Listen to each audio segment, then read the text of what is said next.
You know what amazes me? I have all this time to really adjust and fine tune these Streamlabs settings, and then I really don't until the stream actually happens. Just to let you know some behind the scenes, ladies and gentlemen. I'm that kind of person. I'm like, yeah, that'd be a great idea. Let's do it during the stream. But yeah, I just started this up, so we'll just wait a little while for some people to come in.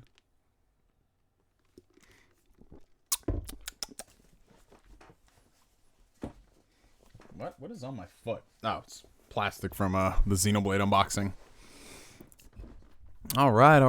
Okay, we got a couple of homies in here. Hey, shout out to Asbel. Shout out to the big bruv. What's going on, y'all? What's up? Welcome. You're another Q&A. Yeah, if anything, I think Mondays are going to be like my Q&A days, like my regular Q&A days for the foreseeable future. Well, until things change, everything, seems to be pretty set right now because of the lockdown. But as the restrictions ease up in the next couple weeks, my schedule might change at my job. So we are just going to do what we can for the time being and see what happens. That's why I'm not really too how should I say this? I'm not too gung-ho about creating a schedule yet, because in the next couple of weeks when I get my full work schedule back, I don't know exactly how things are going to work out. So we'll see. We'll just take it as is. Y'all already know what to do. As DJ Khaled would say, another one. Yeah, that's right.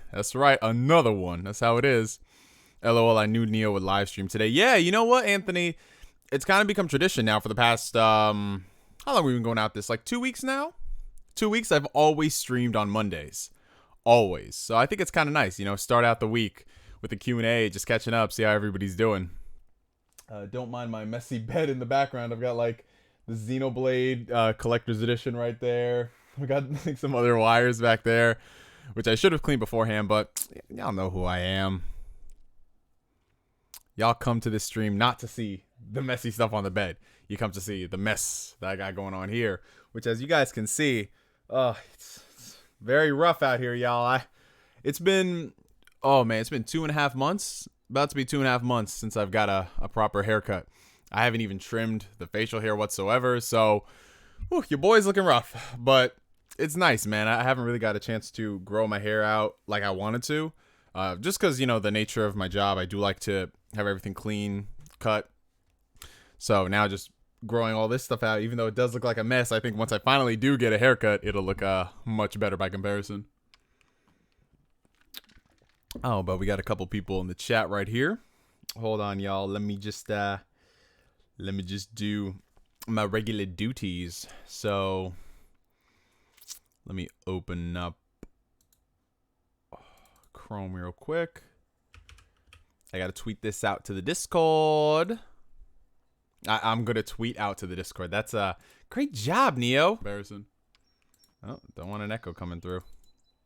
And literally, there's me just drinking the protein shake. All right, let me just open up this announcements. All right, so I put that there, and I'll do.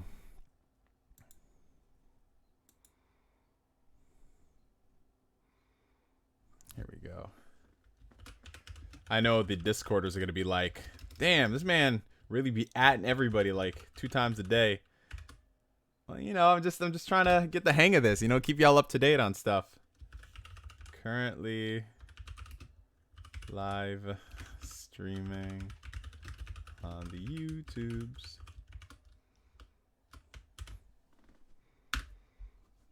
At everyone. There we go. Okay, so now that we have done that, should we do the regular intros? There's a couple of people here. We got a good 35. I'll let it grow a little bit before I start getting into questions and answers and all that.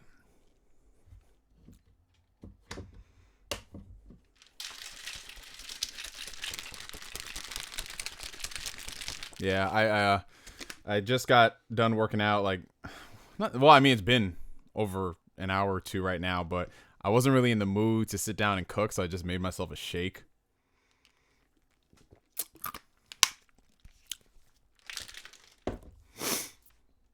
All right. Oh, we got a lot of questions coming in. Dang. First things first, shout out to the chat. Shout out to y'all. And yeah, we might as well just get on to intros and people will phase in and out of the process. Welcome everyone to another Ask Neo Q&A live stream. Y'all know me, I don't got a real type of intro to these things. This is just our free form, free flow Q&A, whatever you want to call it, where y'all ask me questions. I attempt to answer them in a timely fashion. But for any of y'all who have never attended the Q&As, I just want to let you know, fair warning, I do tend to ramble about a lot of things. If you have a particular question that's very interesting to me, I might take longer than expected to answer it because I'm that type of person. I'm long-winded, so I'm sorry about that. It's just the nature of the business, but I try my best, as I'm sure a lot of the regulars here can attest to it. I try my best to answer every single question I can, even if it takes me 2 to 3 hours. So a couple of housekeeping things we got to get out of the way before we start. If you check the video description right now, I have updated it with a lot of new links, some of which you guys already know, links to like my Facebook, Twitter, PayPal, things like that. But we also just created a Discord community, which I'm going to show off right here. This is it. It's called the Phantom Weirdos, right? So this is going to be our Discord, where we're just going to enable all types of debauchery, things like that. Like I mentioned before in previous streams, it is forever going to be a work in progress. So there are a couple of things that are going to be changing in the next couple of days, weeks, things like that. Like just for example, we added a new category to like the important shoutouts tab, which is YouTube, where I'm just going to be doing all types of announcements. Like if I have a new video, if I have a live stream, things like that, it's going to go into the YouTube category. And then we have like our general chat here where people are posting about stuff. Like Chris, for example, just got his Xenoblade collector's edition, and just a whole bunch of other stuff. This is where people, if they want to come to talk about things, maybe if you have some recommendations about what I could do with the Discord, I'd appreciate that. In addition to, if you just want to help out, like let's say for example you want to make custom designs and emoticons and things like that, this is the place to do it. You know, I'm down for all types of constructive criticism, things like that. I do have a tendency to say things like that. But yeah, we have a couple of categories right here, like anime and manga, backlogger brigade, where we're talking about the games we're playing, spoilers chats, things like that. And this one right here is our voice channel. We're actually going to start doing Discord live stream. So if you're in the community and you know you've got a mic and you want to talk and just be a part of it, we're going to be having these live streams where we can just talk about things, you know, just like sit down, relax, enjoy ourselves, things like that. I haven't really decided the type of format I want to do in terms of like if it's just going to be a free flow, we got like 20 niggas in the chat talking about stuff, or whatever, if we'll keep it to like a particular topic. Again, that's something that I am working out. Like I said, it's a work in progress, so don't be too harsh if it's not up to par with all your other, I guess, Discord communities. But yeah, any other announcements worth noting? Yes, I actually just I created this over a year ago, but I decided to start it back up. I created a brand new Twitch channel right here, which is twitch.tv/NGS the streamer. That's going to be the Twitch channel where we're going to be streaming a lot of console games. So for the time being, considering I don't have a proper capture card in this computer, I'm going to be streaming all of my PlayStation 4 and Xbox One games directly to Twitch because the consoles have that option available. So keep up with my Twitch if you want to check out whenever we stream, you know, the Banjo-Kazooie games, if we stream the Final Fantasy 15 DLC, things like that. That's going to be the channel we're going to be doing stuff. So I'm just going to open this up right here. And oh well, yeah, there it is. As you can see, it's very basic. Again, it's a work in progress on things, but you know, we got 44 followers right here, and yeah, we're gonna be pimping stuff out all throughout the next couple of days and all that stuff. But yeah, that's the basic gist of things, ladies and gentlemen. I don't really have too much in terms of pointing out, other than, you know, yeah, we're gonna be streaming a lot of games over the next couple of weeks. We're going to be trying to create some type of a schedule, but, you know, with the situation with the worldwide pandemic and as places are starting to open back up, I can't create a proper schedule. So it's just going to be these random streams when they happen, but I'm going to aim for at least like 2 a week, something like that. And one last thing as far as the Discord is concerned.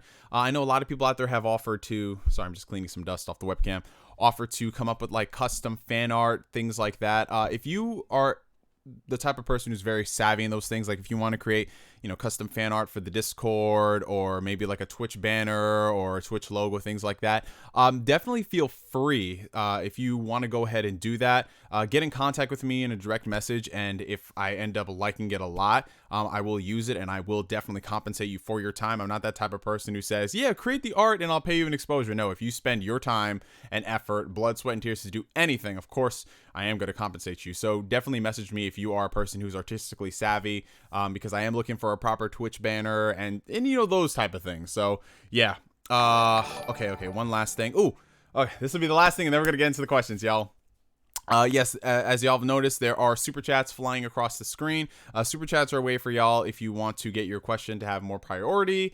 You can do it that way. You can also donate down below at the PayPal link. I'm not that type of person to say, hey, you need to donate this in order to hit some type of quota or metric or whatever. I appreciate every single person, whether they donate or not. But this is a way if you want to support the channel, longevity, blah, blah, blah, things. Like, I'm not good at that type of shit because I'm Y'all know what it is. Y'all know the vibe. It's whatever.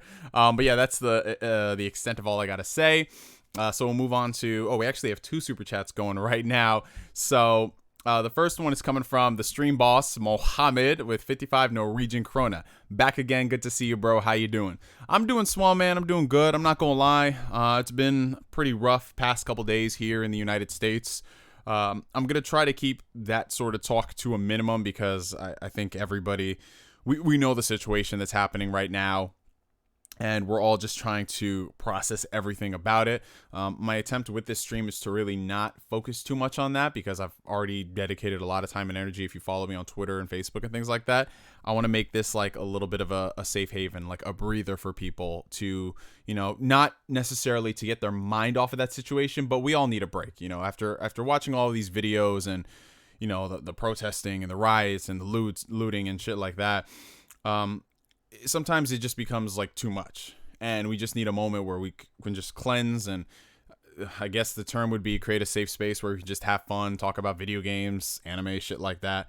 But I'm doing well. It has affected me a lot. I'm not even gonna lie to y'all, but I don't want to go down that hole right now because then I'm gonna get very it's gonna be. Y'all know. All right, and we have a $5 super chat from Brian. Hope you're doing well, Neo. Can't wait to chat with you on Discord. Yeah, that's right. The Discord chat is where I'm going to be most active next to Twitter. We can talk about a lot of things on there, and, I don't really have too many crazy rules. Just keep it civil, don't harass people, and, yeah, we'll just keep it moving, shit like that. So, yeah, appreciate the super chats, y'all. Let's get on to some of the questions. Shout out to everybody watching. We got 58 viewers. Let's see. Hello to everybody. Hello. I'm sorry if I'm not, responding to every single person's hello and all that, but hello. Okay. So the Sony showcase on Thursday got delayed if you didn't see before. Yes, that is right, ladies and gentlemen. So as y'all know, Sony was set to unveil more information about the PlayStation 5 this week. But last minute, they decided to delay it due to the situation happening in the world, specifically as it pertains to the United States and the riots and all that stuff. Sony felt that it wasn't necessarily the right dialogue to be having right now. And I know a lot of people are very upset about this situation. I'm not going to sit here and say you're wrong if you're upset. Likewise, I'm not going to sit here and say you're right if you think that this is a great move. It just is what it is. It's something that's out of our hands, out of our control, and it shouldn't affect people as much as it is now. Because at the end of the day, you're going to see the PlayStation 5. You are going to get the price of the PlayStation 5, and you're going to have the PlayStation 5 come this November. Whether or not we see more about it this week or next week, it's whatever. It's not that big a deal. You know what I'm saying? So I don't personally mind Sony delaying it. It is what it is. There are certain things in life that are a little bit more important than seeing a video game console.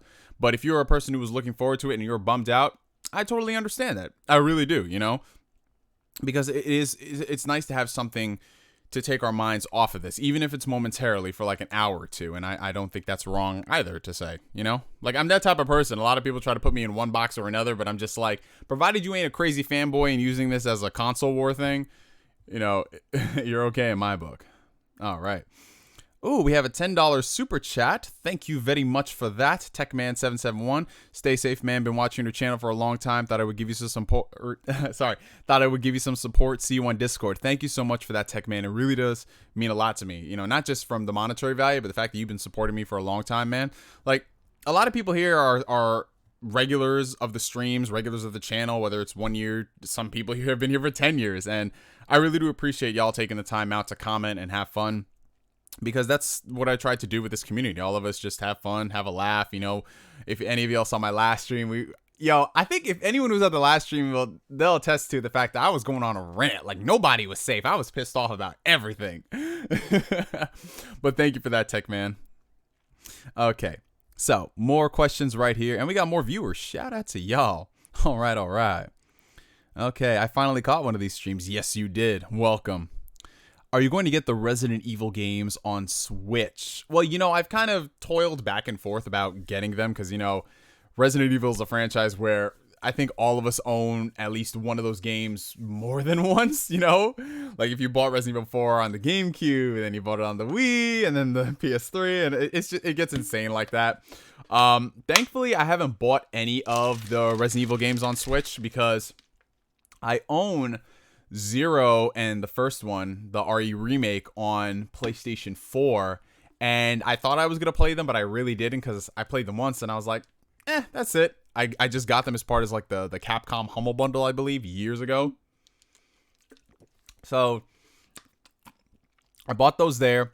I bought Resident Evil 5 on PS4, and then I just bought it again on Xbox One because I was supposed to play with my coworker, and it was on sale for $8, but he forgot to buy it. So now I'm just sitting there like, fuck, I have another copy of Resident Evil 5 for no reason. If I was going to buy Resident Evil 5 again, I would have got it on the Switch because, you know, portability and all that. But yeah, I mean, I'll probably get Resident Evil 4 when it's cheap, because I know it's $15 right now, but I'm just like, I don't need it. Especially now, I'm not really going out of the house like that, so it would literally just be in my backlog so I can play it outside of a home. You know, that's how it is. Okay. All right. Let's see. We got a couple questions. Did you finish Persona 5 Royal yet? No, I haven't. I actually have not touched Persona 5 Royal in, it's been like a month. It's been a month. Holy shit, man. No, it's been more than a month. It's been almost 2 months. Because I was playing Final Fantasy VII Remake, and then after that, I dived into Trails of Cold Steel, and I had a little bit of a gaming burnout, so I didn't game for like 1 to 2 weeks, and then I dived into like some other stuff when I got my Xbox. So yeah, I am going to be getting back into it actually tonight after this stream. I'm going to go play it and actually make more progress, because I think, I did the second dungeon, and I had to do some Confidant stuff. And yes, Neo, Rumiko Takahashi's coming back to work on this Inuyasha sequel. Okay, good. That's great. I'm happy to hear that she's actually going to be working on this. That's cool. Who's your favorite WWE wrestler? Ooh, that's tough. You know, it's hard to have like an overall favorite wrestler. I usually go by eras, but man. Man,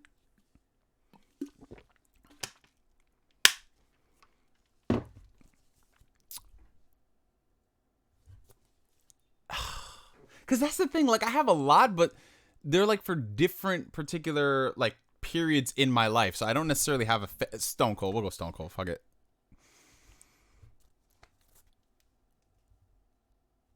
Oh wow.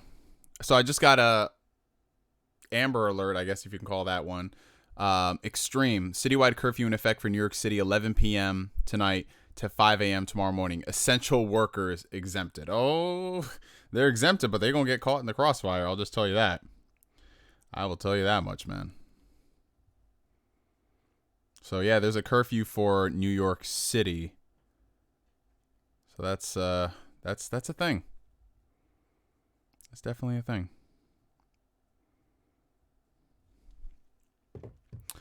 Okay. Your thoughts on Dragon Ball Super and the English dub? Dragon Ball Super it's like one of those series that I'm kind of indifferent to, you know? I don't hate it as much as a lot of people do. At the same time, I don't praise it as much as a lot of people do. I think it's got its good stuff. It's got its bad stuff. As a whole, if I could live without it, I would say yes, because I don't think it does. It doesn't live up to the Dragon Ball pedigree. You know what I'm saying? Like, there's some moments that are really good, but as a whole, it's like, eh. The dub itself is very good. I know they did some weird stuff later on down the road with the changing the meaning of things, but you know, that's whatever. Oh, shout out to all the new people. Shout out, shout out, shout out. Good to see y'all. No, I have not started Xenoblade yet, Jason. I just unboxed it. I made my protein shake, and then I came on here to stream because it's like a Monday tradition for us, you know? Let's see. Hope you're doing well, Neo. Wild Times. Definitely got some respect for Sony after they delayed. Don't know what it is about this time, but it's really hitting me. Yeah, bro. It's just, some wild times we're living in, man. But you know, we gotta keep ourselves sane. That's all we can do. So we just gotta find our outlets to express ourselves after dealing with all of, you know, after dealing with everything in the world. I don't think that's too big of a problem, you know. Like, a lot of people assume you have to be in activist mode 24/7, but people got to realize that shit is exhausting, you know? Sometimes it's okay to take a break from seeing this stuff on social media. Sometimes you need to just sit and cleanse yourself, and there's not a problem with that. Don't let anyone tell you otherwise. Like, for example, Bannister here, I don't know if y'all follow him on Instagram or on Facebook, but he's always doing streams of him singing and playing the guitar and things like that, and it's very therapeutic. It's very therapeutic for me to see someone doing that, like, no context whatsoever, just, you know, working on refining his craft, and it's nice. We need things like that. Has anyone said you look like a young Eddie Murphy? That's a compliment. I've gotten that before. When I was younger. I've gotten a lot of comparisons, y'all. I think the one that stuck the most here recently in the past, like, 4 years has been David Ruffin from The Temptations. Everyone says, yo, you look just like him, which if you know what, let's pull up a photo of David Ruffin so y'all can see, because I don't mind people saying it, but I'm just like, come on, man. Why can't I just look like me? So here we go.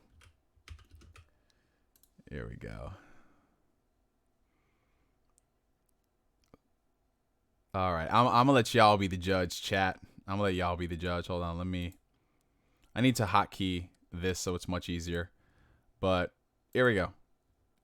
David Ruffin from The Temptations. Here's an image of him now. I think it's definitely the facial structure, the jaw, and the fact that we wear, like, similar glasses.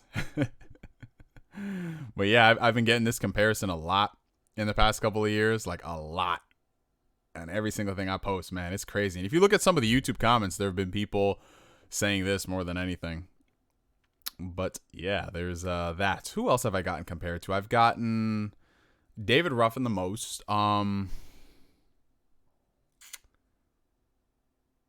Yeah, honestly, David Ruffin more than anything. As far as celebrity lookalikes, straight up. All right.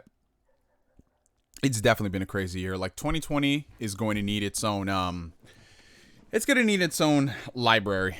Like, that's what it is. What's up, man? Crazy times we were in. Hope things are good out there.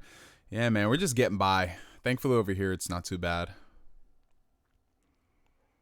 Oh, we've got a super chat. We got a $5 super chat from Grant. Hope you're staying safe, Chris. Love you, bro. P.S. I think Xenoblade Definitive Edition is basically a Xenoblade remake. Well, thank you for the super chat, brother. I appreciate that. Yeah, I mean, from what I've seen, there's a lot more leaning towards it being a remake than a simple remaster. But the lines get blurred when you have, like, remasters that call themselves remasters, but they're full-on remakes. You know what I'm saying? So the terminology gets kind of skewed. I just see a lot more good with it than bad. So, well, not good versus bad. I see a lot more good versus it just being a, like, Mafia 2, for example, is a straight up, I don't even want to say it's a remaster. That shit is a straight port. You know what I'm saying? Whereas Mafia 1 is a full-on remake. So I see Xenoblade's more leaning towards remake, but I can see why some folks would say it's kind of like a remaster. I'll say this much. If Xenoblade Chronicles Definitive Edition was on, let's say, the PlayStation 4, and it was like running 1080p, 60 frames, or 4K or something like that, I feel like we wouldn't be having this discussion. But since it's on the Switch and it's limited by its hardware and everything, I think that's the reason why folks are going down that path.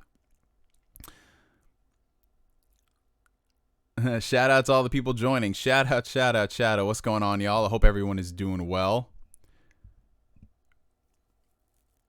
If you get large enough, you'll need mods. Well, I have a few mods right now. There are a lot of people who are, in my close personal circle. So they've been modding the Discord server. But then when I start getting Twitch, I do need to start looking into mods too. So, like I said, a lot of things are a work in progress. So if we keep growing and growing, we'll just keep going. I'll just take it like it is, Don't wanna overwhelm myself too much in the beginning, All right. We'll beat this pandemic slowly but surely. Yeah, that's what it's all about, man. I mean, this pandemic will be over and done with. I mean, I feel like, I'm not no scientist. I can't predict the future. I can't do any of that. So I'm not gonna sit here and say if we open back up, everyone's gonna be sick again. We're gonna go into the lockdown because what if we don't? You know what I'm saying? Like, what if it doesn't go in that particular way? Who knows? At this point, with 2020, anything is possible. So that's why I'm not in favor or like not against certain things, because at this point, 2020 is just so out there and I don't get paid to make those tough calls. So I'm just going to sit back and relax and enjoy myself.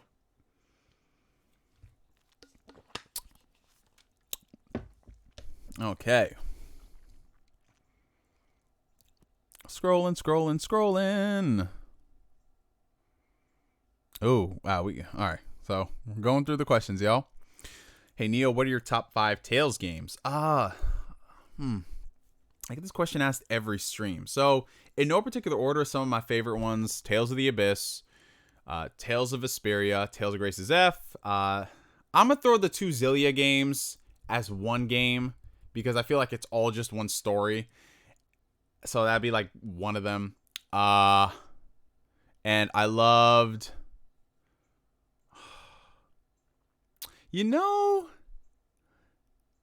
what did I say? I said Tales of the Abyss, Tales of Vesperia, Tales of Grace's F, the Xillia games. And I might have to throw Berseria in there because Berseria is kind of hot. I always wonder, but do you know what virtual YouTubers are? What's a virtual YouTuber? What is that? I feel like I might have seen that, but I don't know the actual name for it. What's up, Randy? How you doing, bro? I'm an anime noob. I've watched Dragon Ball Z, Dragon Ball Super, Last Airbender, and One Punch Man. What do you recommend? I will also enjoy. Cheers, bro. Well, as far as recommendations are concerned, as I've gotten older, I tend to make blanket recommendations rather than genre-specific recommendations for new people in the genre, because I always say and I always preach you need to broaden your horizons as an anime and a manga fan. It's great to love stuff like Dragon Ball or Naruto or things like that, but I think you'd really enjoy stuff like Death Note or Code Geass. Like, those are also 2 really good psychological mainstream series. So definitely start out with Death Note or Code Geass. Both of them are on Netflix if you live in the States. I'm not sure how it works overseas, but there are other ways to watch things, so don't limit yourself. So Death Note and Code Geass are 2 really good ones. Fullmetal Alchemist Brotherhood is also one of my all-time favorite series. Seriously, it's just incredible. It's so good. And then shows of similar ilk, Hunter x Hunter. That's another great show. And I'm trying to name things that are like very accessible for people to watch as far as like streaming services go. Because there are shows that I might recommend to someone to check out, but they're not available anywhere, and you have to deal with like really shitty fan sites, and I ain't trying to give y'all's computers viruses out here. All right. Hey, Neo, what's the deal with the NGS podcast? Yeah, that's right. I need to get on to doing that. So for those who are not aware, I was actually thinking of starting up a podcast of some sorts, where it'd basically just be me in front of the microphone. It wouldn't be live or whatever, and I would just talk about stuff in my day-to-day life. Probably do it weekly or bi-weekly, and just like have it be like a podcast diary. You know what I'm saying? Like how I talk to you guys here. If you ask me questions, that'd be me saying like, so this is how the week's been. I talk about a lot of personal things too, like my mental health and things like that, so y'all can get a glimpse into my life outside of just the regular stuff we talk about, because I think that's very cool, and I think it might be refreshing to some people to hear that a person they watch online could potentially be going through the same stuff as they are. Because I always preach that, we're all in this together, Like, as corny as that sounds, it's true. I know a lot of people like to be guarded off and they don't want to share this stuff on social media, which I totally understand, I get, but I feel like a lot of y'all here are woke to a degree, where we can have these intelligent, intellectual conversations and not have to worry about people misconstruing things and the usual stuff that'll happen if a content creator divulges too much info. Do you watch the 100? I've had that on my queue for the longest time on Netflix. I just haven't started it. There's just so many shows, y'all. If prices weren't crazy, what retro console would you want to collect for, and what games would you pick up? I would say, as far as retro, well, what do we deem retro? Because I'm getting up there now, so for me, retro is like N64 and before. For a lot of people, retro might be PlayStation 2. So, if I had to pick a console to collect for, I would really like collecting for the Super Nintendo. I really would, because there's just a lot of games on there that I love, a lot of RPGs, and just so much variety on the Super Nintendo. So much variety that exists. So many different genres. Oh, God, it was great.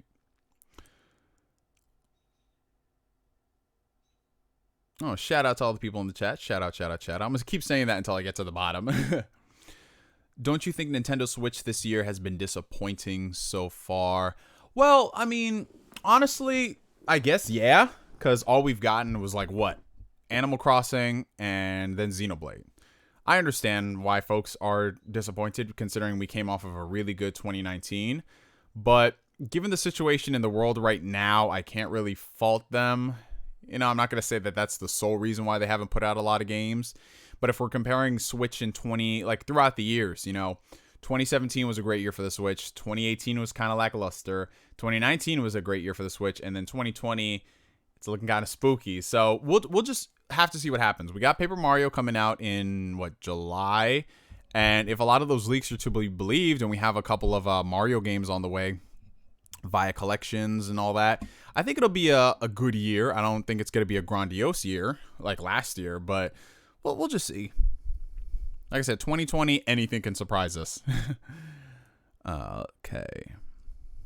I'm sorry, I only watch you on and off, not a long term. That's fine. I mean, guys, let's all be real about life here. I'm not the freaking boogeyman. I'm not going to come out here and say, if you weren't here, then you weren't down with this or whatever. I'm not that type of person. No one is obligated to watch every single thing that their content creator of choice puts out. Is just the facts. We're all real. I don't know if there's just some people who are like that, who think that if you don't support me, blah blah blah, then you don't care about me. I don't know how those people function. The fact that we're all here and we're all just chilling and having fun, that's what matters to me more than anything. All right. Hey, Neo, hope you're doing good, man. Enjoying Xenoblade. Hope you do the same. That's awesome, man. Well, thank you. I will definitely be getting on to playing Xenoblade after this stream. What do you think of Resident Evil 4 probably getting remade? I'm very, very conflicted on it. On the one hand, I think Capcom should move on to remaking other franchises other than Resident Evil. But on the other end of the spectrum, I think it could be really cool if they incorporate a lot of the things that they wanted to do for Resident Evil 4. But if it's a straight Resident Evil 4 but made prettier, I think that it's being very we're wasting time. You know what I'm saying? If it's just literally Resident Evil 4 but they made it look prettier and they fixed the controls, that's it. That's not that ambitious. You know what I'm saying? I'd rather they remake another game like Code Veronica. Do I need to play The Last of Us to understand The Last of Us 2? Yeah. Definitely. Nintendo's 2020 has been flat, but Animal Crossing can carry the whole year. I mean, it seemed like they're supporting it. It's looking like a lot of people are going to be playing it long term, but if I'm being real about life, to me, no. I need more than Animal Crossing, because while it's an amazing game, we need more. Is Persona 5 Royal worth getting after finishing the original?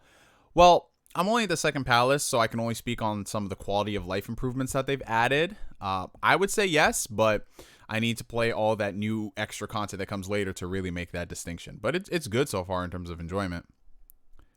A lot of good gameplay changes. I didn't like Xenoblade 2, even though I generally like group combat / MMO. Would you be able to convince me to like this definitive edition? I'm actually going to be making a video after I play like the first 10 to 15 hours. Just for those who have never played the original. Because I know a lot of people got into Xenoblade with the second game, but they just never played the first because they didn't buy it on the Wii or they just didn't know about the franchise like that.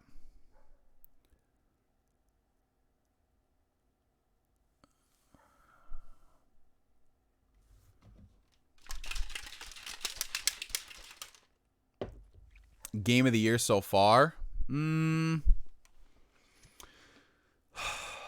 I would say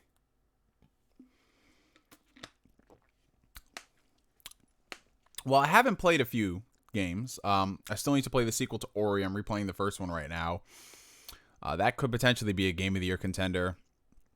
So if we're coming down to games that I've played and beaten, it's going to come down right now between Animal Crossing and Final Fantasy VII Remake, you know? But remember, I haven't touched Ori 2 yet. I have to finish Persona 5 Royal and, you know, the couple other games that are going to be coming out this year, you know? Ever been a fan of Power Rangers? Yes, I grew up watching Power Rangers almost religiously. I kind of fell out of it after elementary school. Once I got into middle school, I did not watch Power Rangers as much as I used to. But, you know, I grew up watching like the original series. Time Force was my personal favorite. Loved that. After Xenoblade Chronicles Definitive Edition, where do you think Monolith should go next? Personally, I want to finally see this new IP they're working on. I would love to see that new IP too, definitely. But if they want to return to the world of Xenoblade, I wouldn't mind them doing a remaster of Xenoblade Chronicles X, you know? Because I feel like that's the only game they've left behind. What's your favorite zombies map? I have a lot of attachment to... From Call of Duty World at War, I have a lot of attachment to Geass. I love that map so much. It was my favorite map out of all the DLC. Just because you could pack-a-punch weapons, and that was the map where we literally ran the loop multiple times. It was a lot of fun, you know? So I would say Geass was my personal favorite, but then I loved a lot of the maps they put out in Black Ops 1. Oh, man. But yeah, definitely Geass. Oh, everyone's got curfews everywhere? Okay. Stay safe, y'all. Do I feel like a lot of old school RPGs in the PS1 era have aged poorly? Is there truly a timeless game, or are we blinded by nostalgia? No, that's not just a lot of JRPGs, but that's a lot of games in general. A lot of games have aged poorly because of the time that they were in. Things were acceptable, whereas now, not so much. Honestly, I think Final Fantasy IX has aged really well. Probably because it was the last PS1 JRPG that came out for Final Fantasy. I think that will be one that's going to stand the test of time. If you play Final Fantasy VII, it does not hold up well at all. It really doesn't. I mean, you can play it and experience it for like just the fact that it existed. But as a whole, trying to play that game now? But even some stuff that I really love, like Vagrant Story, you know, the original Xenogears, like it's tough. It really is tough. I wouldn't say it's nostalgia, though. I feel like nostalgia is very different. Because with nostalgia, it's people who are wrapped up in the emotions and feelings of it, and that's basically it. They really can't define why it was great. You know what I'm saying? Like, take Dragon Ball Z, for example. Everybody and their mother is like, I love the original Dragon Ball Z English dub with Bruce Faulkner music and blah, blah, blah. But if you watch that dub today, it was very bad. The music choices was very out of place. The filler of that series in general was out of control. So it's hard to watch Dragon Ball Z in 2020, especially if it's for the first time. I would say that's more nostalgia. You know what I'm saying? But if you're looking at something like, you know, like Ocarina of Time, you know what I'm saying? Like that game, by today's standards, it has some things that have not aged well at all, but it's still an amazing game. All right. What is your most played multiplayer game this generation? For me, it's Crash Team Racing Nitro Fueled. Honestly, this is gonna shock y'all, but I haven't been playing a lot of multiplayer games this gen. I really haven't. I was never a multiplayer type of gamer. Like I would play, like Call of Duty, Modern Warfare growing up. I would play Halo, things like that. But I was never too competitive with it. I was mainly playing it with my friends. So I never dived into playing games religiously like that because I was always a single player kid growing up. I played a lot of single player games. I had a lot of fun playing them. I got more out of those games than just doing multiplayer.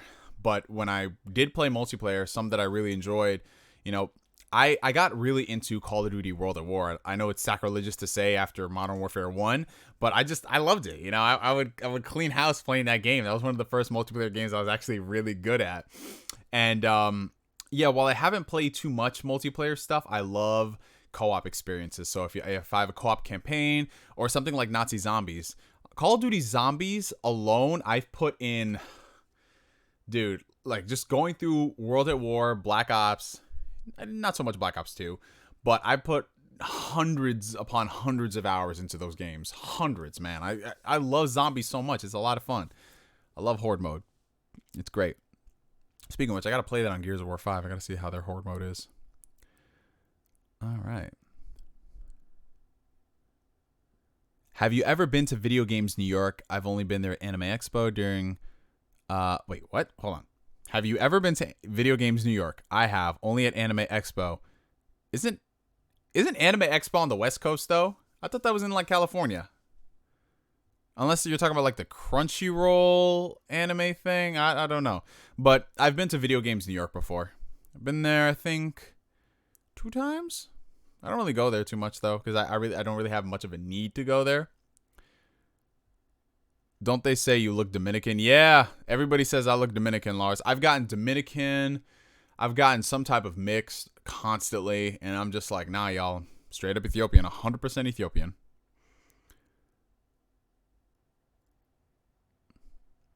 Man, okay, I got to the David Ruffin comments right here. I'm dead. Y'all killing me. Y'all are killing me. Oh, God. I'm making my way, y'all. I'm sorry. I'm making my way down. Making my way downtown. 2020 is hot garbage. Wish I could just jump into a cryo chamber and wake up next year. Don't we all, man? But I feel like we got to experience this for the character development. This is the character development arc. This is the uncomfortable arc. 2021 is going to be end of the world. Oh, God. I want a port of the... I would love for Capcom to stop porting the first 3 Ace Attorney games. I know they're the best, but give us all the other ones, please. There's some other ones that are good. But yeah, Ace Attorney really did peak. It really did peak with the 3rd game. I mean, like, the other games were cool, but the 3rd game was just some hot shit, man. That was awesome.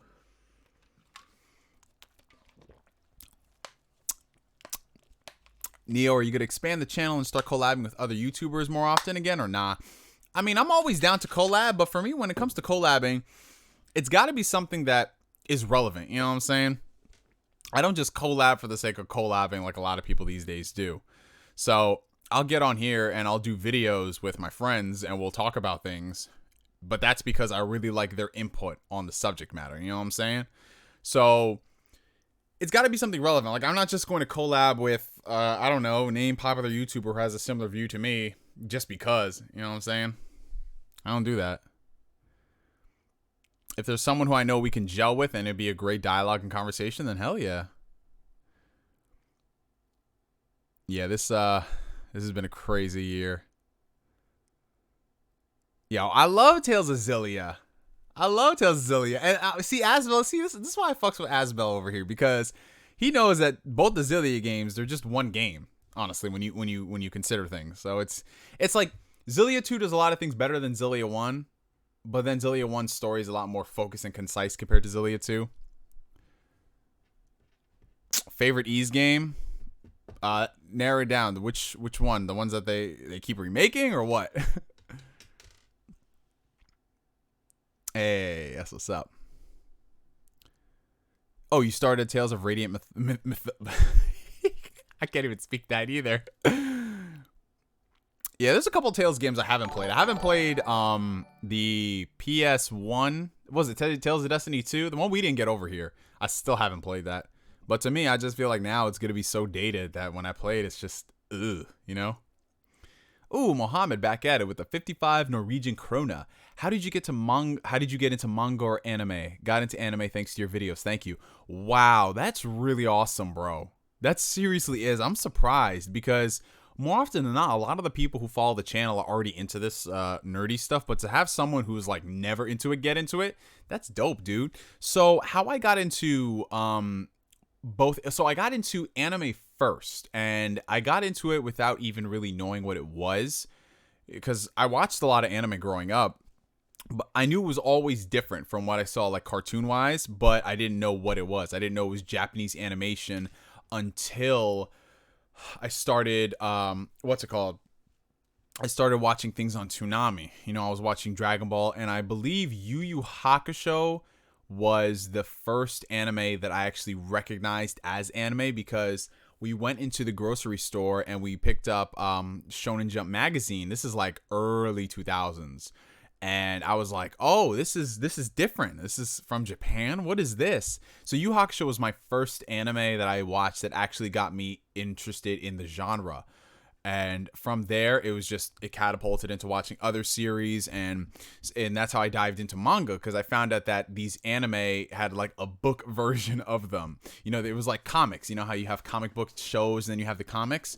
What I loved about getting into manga was that it was a much closer experience when you watch anime and then you have manga. Whereas with the TV shows for not cartoon characters, like superheroes, like Spider-Man the Animated Series, it wasn't like the comics. You know what I'm saying? Like, it had elements from the comics, but there weren't like particular arcs that they properly adapted, and it was just very different. So you were getting different experiences, you know?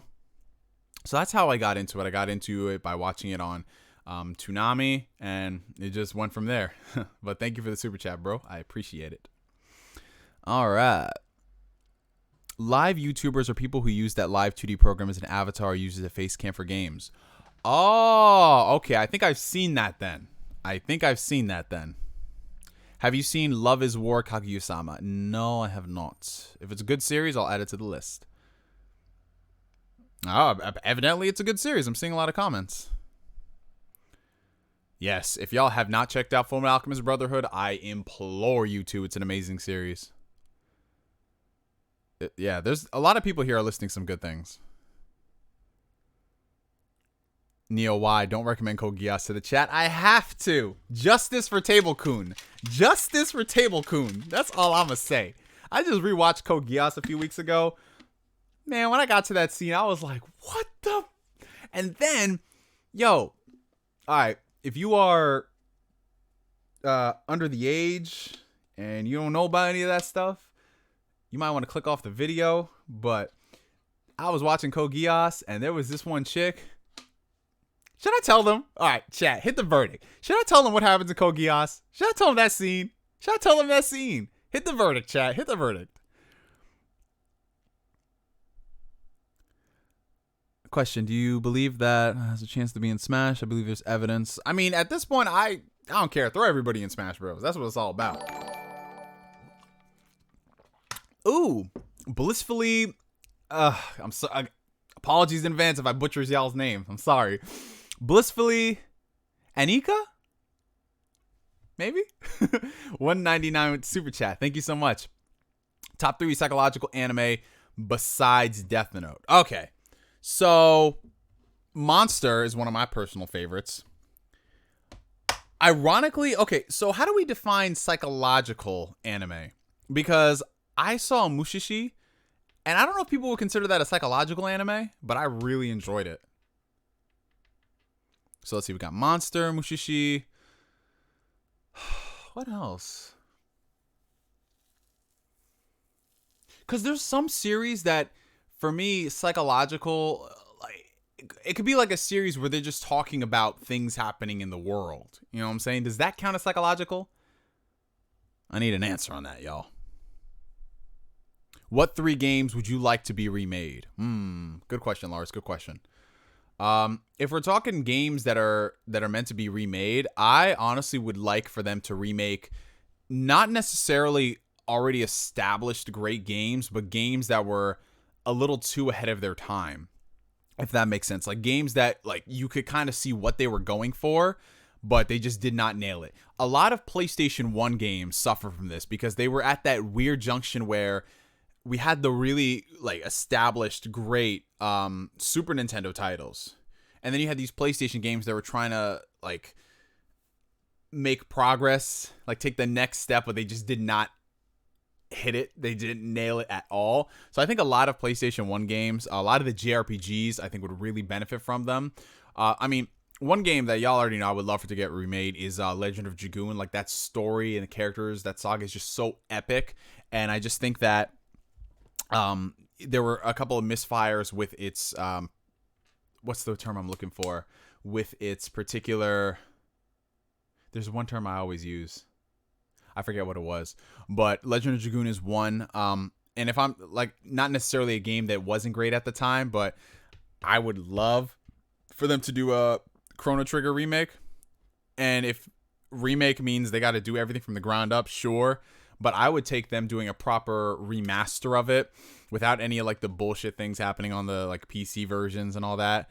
You know, just give me the DS remake of Chrono Trigger and just soup it up, make it look pretty. That's it. Put it in the Octopath engine and just leave it as is. That's all I want. We need a Clash of Ninja. Yeah, we do need another Clash of Ninja game. Your reactions in the episode Gladio stream was hilarious. Yo, I'm gonna save it for the rant. Persona 5 on PC. I hope it ends up on PC at some point. What's your history with Godzilla? How did you get into it? So I got into Godzilla. How did I? You know, that's a very good question. How did I get into Godzilla? I'm trying to think. Because growing up, I watched the movies when they were on. Ooh, okay. So I don't know if this is exactly how I got into Godzilla, because I was cognizant of Godzilla in the late 90s when they came out with that American movie. But I didn't really know it was like its own brand. Or, I'm sorry, its own institution. So, ironically, after that movie came out, I was flipping through the channels, and I saw that they were airing Godzilla Final Wars. It was either Final Wars or Tokyo SOS, one of the two, on a Spanish channel. And it was in Spanish, but I knew that these people weren't speaking Spanish. So it was kind of like overdubbed. And I was like, wow, this is really interesting. Is that Godzilla? I had no idea at the time. I was like, what the hell is this? So it started from there. And after that, I went and I would rent some of the copies of Godzilla that they had at the library. Oh, growing up, man, I gotta say this. The library was one of the most crucial, essential resources I had in terms of finding out different things existed, because they had so many things in the library that I don't even think they knew what a big imprint it would have on a person. But the fact that they had like Godzilla VHSs and things like that to watch and take out was just great. So I got into Godzilla like that, watching whatever VHSs they had. And since then, it's just been going back, watching a lot of the older movies and a lot of the other respective kaiju that showed up. And that's basically how I got into it, you know? Nothing too crazy. Oh, okay. Ooh, we have a super chat from Roosevelt. $2. Thank you. Table Coon did nothing wrong, and she lives too. Yo. Man, I gotta check. Chat, what did the chat say? Should I say it? The chat said I should say it. Alright. Okay. Listen, alright, okay. Yo, I'm gonna just say this right now. If y'all don't want to be spoiled, then click off the video right now. Click off. I'm just saying, I'm about to spoil. It's not really even a spoiler. You can still enjoy Code Geass. It's not a spoiler, but it is a shocking thing. It is a shocking thing. So, okay. In Code Geass, there... What the hell is that outside? Is that UPS? Oh, yeah, it's UPS. In Code Geass, there is a character, right? I'm not going to give any names, but there is a character, female character, shy, nerdy type, who becomes infatuated with another character who happens to be a princess. Very, very beautiful looking, fits the bill of a princess. And she gets infatuated with her, I believe, because the princess saved her. and she has a crush on her, but of course she's like a little small nerdy chick, so she can't really express her feelings the way she wants to. Until she does. So it's late at night one time, okay, and we see the scene being set up. It's late at night. You've got the moon shining into this one classroom, and you see this little nerdy chick, right? This little nerdy chick is just sitting there, and you see a photo of the princess, and you're like, oh, okay, she's just reading through this magazine. Maybe she's pining over her. Yeah, pining over her. That's definitely the term to use, pining over her. And she's just there, and she's making all these motions, and she's moving back and forth. And you just wonder to yourself, like, yo, what is she doing? What is going on? And then she just makes this motion, and she's just like, no audio, mind you, no audio, but y'all can tell what's going on. And right after that, another character comes in, this little blind girl. She comes in, she's just like, hey, is that you? What are you doing in here? She can't see. And this little nerdy chick is just like, oh, no, nothing, I'll be out. What's really crazy about this shit is that if y'all look closely, I don't know if it was because this is the first time I saw the show in like HD or whatever, but if you look closely at that table, I want y'all to go back and watch that episode right now. Go back and do it. This chick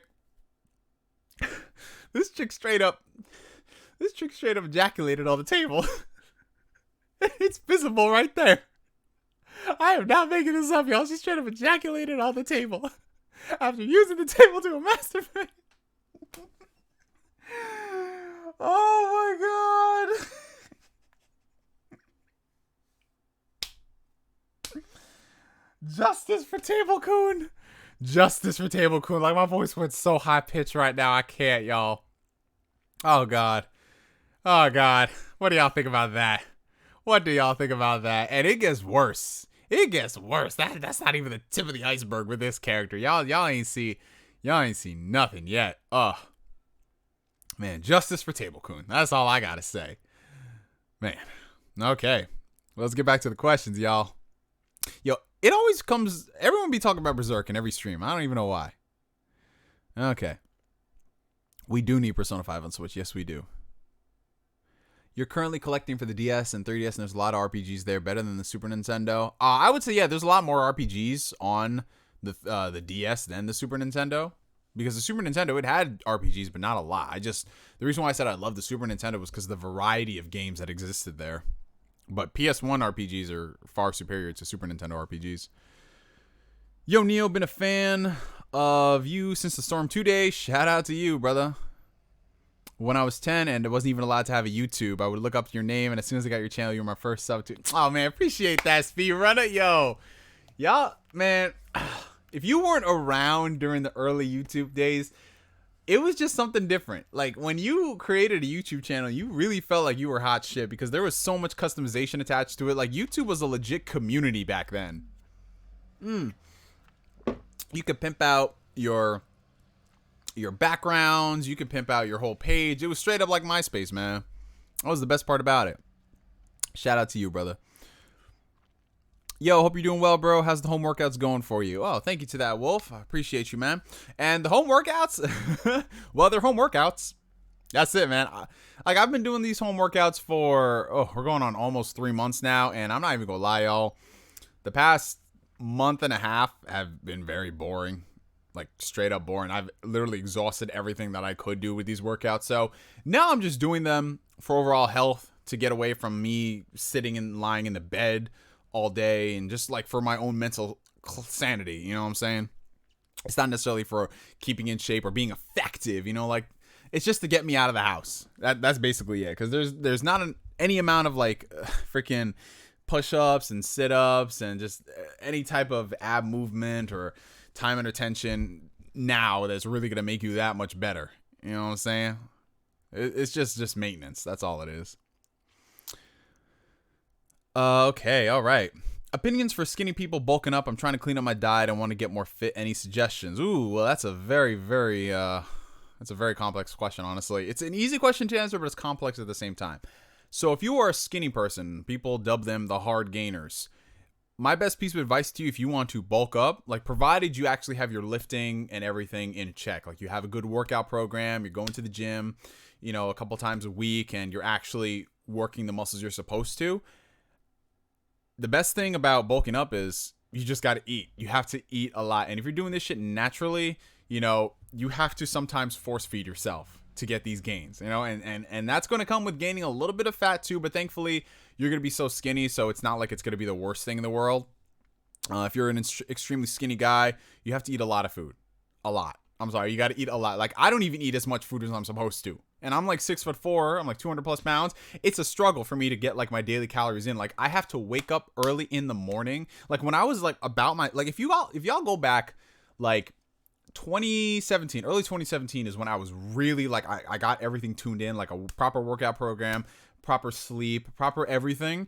Like, if you look at the photos there, I was bulked the fuck up back in 2017. Like, early 2017 is when I was making some crazy ass gains. I loved it because I would wake up at 8 a.m. in the morning, no excuses. I would start eating, then I would go to the gym, do my workouts, go straight to work, rinse and repeat. Like, I had that schedule set, you know, and it was awesome. I loved it. I bulked up to like well, I mean, for my height, it's not crazy, but I bulked up to like 212, and it was great, man. Strength was going through the roof. It was awesome.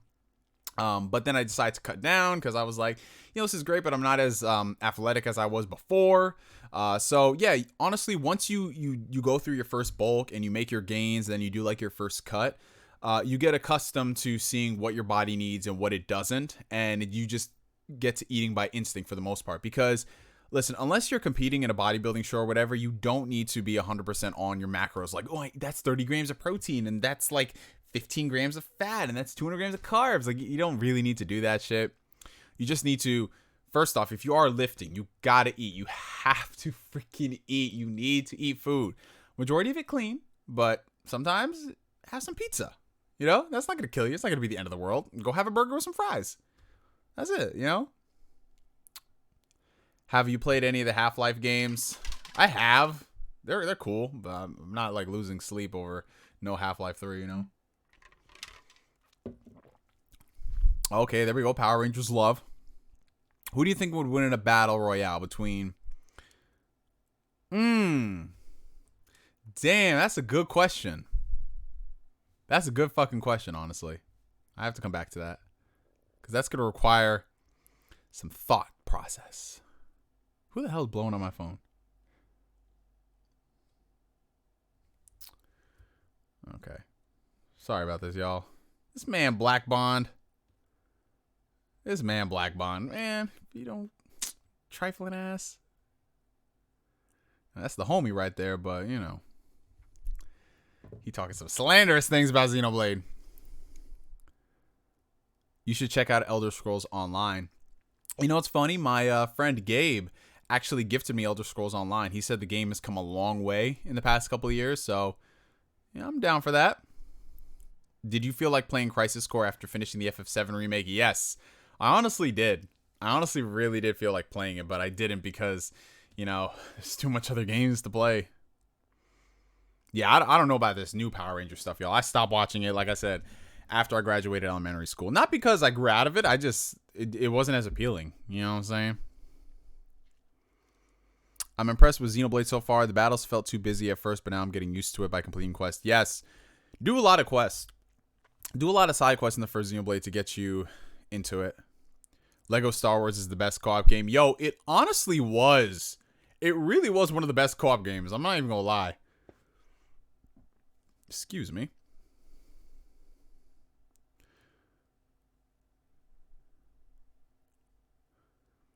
Too many of these anime games have way too much paid DLC to make the game complete. Yup. Like, the one thing that sucks is that anime games in the past couple years have adopted, like, all the egregious business practices of Western developers from, like, 10 years ago. And it sucks. That's why I don't support them. Oh, we got a $10 super chat coming in from Colin. $10 Canadian, I believe. Have you ever been harassed or had any terrible experiences with the police? I'm sorry if it's a tough question for you to answer, but I'm just curious given what's going on right now. So yeah, that's a pretty deep question. I know I didn't want to get too personal on the stream, but I might as well just talk to y'all about my experiences with law enforcement in the past growing up. I've been stopped before by the police sometimes. One example that happened recently, which I thought was very strange, was actually a few months ago.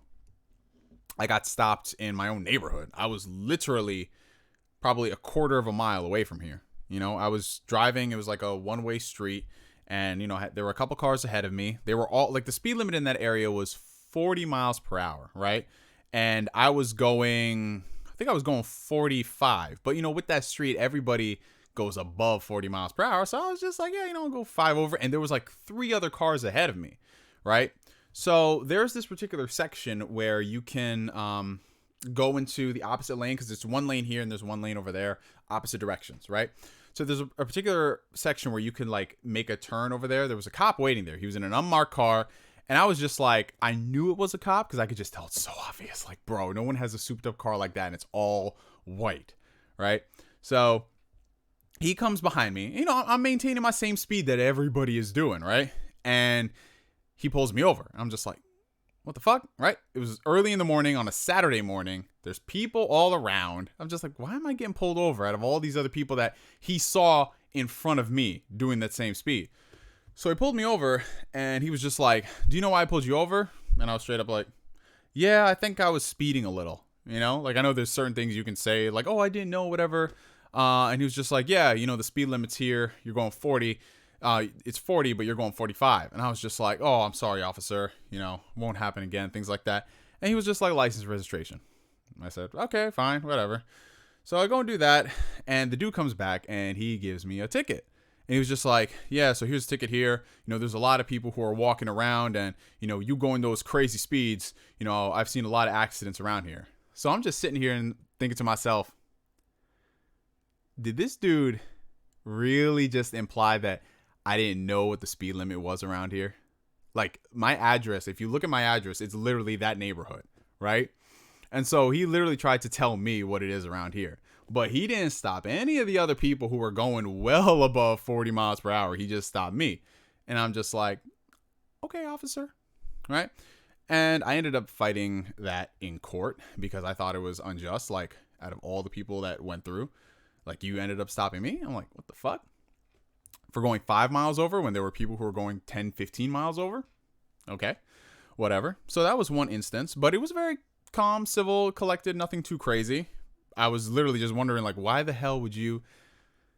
But other than that, I haven't had any crazy experiences with law enforcement. And like, unfortunately, a lot of people have in the past. I'm thankful for that. But at the same time, I'm not going to sit here and try to make a case of, you know, if you just follow the rules, you'll be okay, because we know that's bullshit. We've seen it. It's bullshit. But yeah, that's one particular example that I had. Nothing too crazy. It was just him stopping me for speeding, which I thought was very strange. But, you know, it's a black guy who's in a not predominantly white area, but it makes up like over 60%. So for him, I don't know, maybe he just had to hit some quotas for the month or whatever. But that was just it. Like, and I know a lot of people are saying, like, oh, you admitted your guilt, so that means that's the reason why he gave you the ticket. No, not necessarily. Like, there have been times where I've been pulled over before where I was just like, oh yeah, I was going over, and the cops just let me go without a, you know, just like, oh, it's whatever, don't let it happen again. And I have a clean record too, so it's not like I've ever had anything happen to me before. So yeah, that's why I don't like to generalize too much. You know what I'm saying? But yeah, the important thing I always tell people is just do what you got to do. That's all it is. I'm not inciting. That's not me condoning violence whatsoever. But at the same time, it's not me saying don't do what you got to do. You know what I'm saying? Because there are a lot of people who take advantage of the fact that, you know, some of these cops feel like they are invincible. And like I said, it's not every single cop across the board. It isn't, you know, because I have a lot of personal friends who are in law enforcement and they don't play that shit at all. Now, I don't know if that's the fact that they are also minorities, so they know how it is and they're just trying to make a difference. But a lot of people who do have that position of power, they use it to bully people, you know, and that's a reality. If we have a lot of good cops who are actually doing good and they're serving and protecting their community, we have to also acknowledge that there are also a lot of bad cops who get away with a lot of shit that people just sweep under the rug. Both of those things can exist. And we can acknowledge both of them and want to work towards having more of the good versus a lot of the bad, you know? So That's my controversial take of the night, if you will. You know, thankfully, I haven't had any type of terrible run-ins with law enforcement, but I can't say the same for a lot of other black people, whether they were being unruly or not, because at this point, the lines are getting really blurred. It is what it is. We just got to fight to, we got to fight for a better tomorrow. That's all I can say. All right. What game soundtracks you were listening to lately? Well, I've actually listened to the Xenoblade Chronicles 2 soundtrack a lot in the past couple days, just to amp myself up to play the first game again. I know it's weird. You're playing the second game soundtrack. But I just love the Xenoblade music. I love it so much. X, not so much. It has a few good tracks. I'm not going to lie. But as a whole, Xenoblade Chronicles 2 is one of my favorite OSTs of the generation. That, the FF7 remake, Persona 5, Nier Automata, a lot of Japanese games. What the fuck? But they just create some bangers, man. I'm sorry. Who do you think would win in a battle?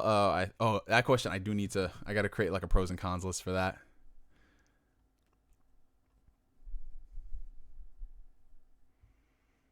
I need the Crossbell games brought to the West so I can finally play them. Yeah, if they actually go ahead and localize those games, and if they can port them all to the PS4 or some shit like that, it'd be so much easier to recommend the Trails series for people. What's your history with Dragon Quest? So Dragon Quest is very similar to, honestly, how I got into anime. I read about it through Shonen Jump because they had an advertisement for Dragon Quest 8, and I was just like, this game looks like Dragon Ball Z, but it's not.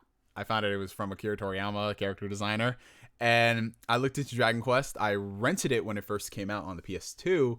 And then from there, I started looking into the series and learning a lot of the past games and just buying whatever games we got in the States because we didn't get that many, you know?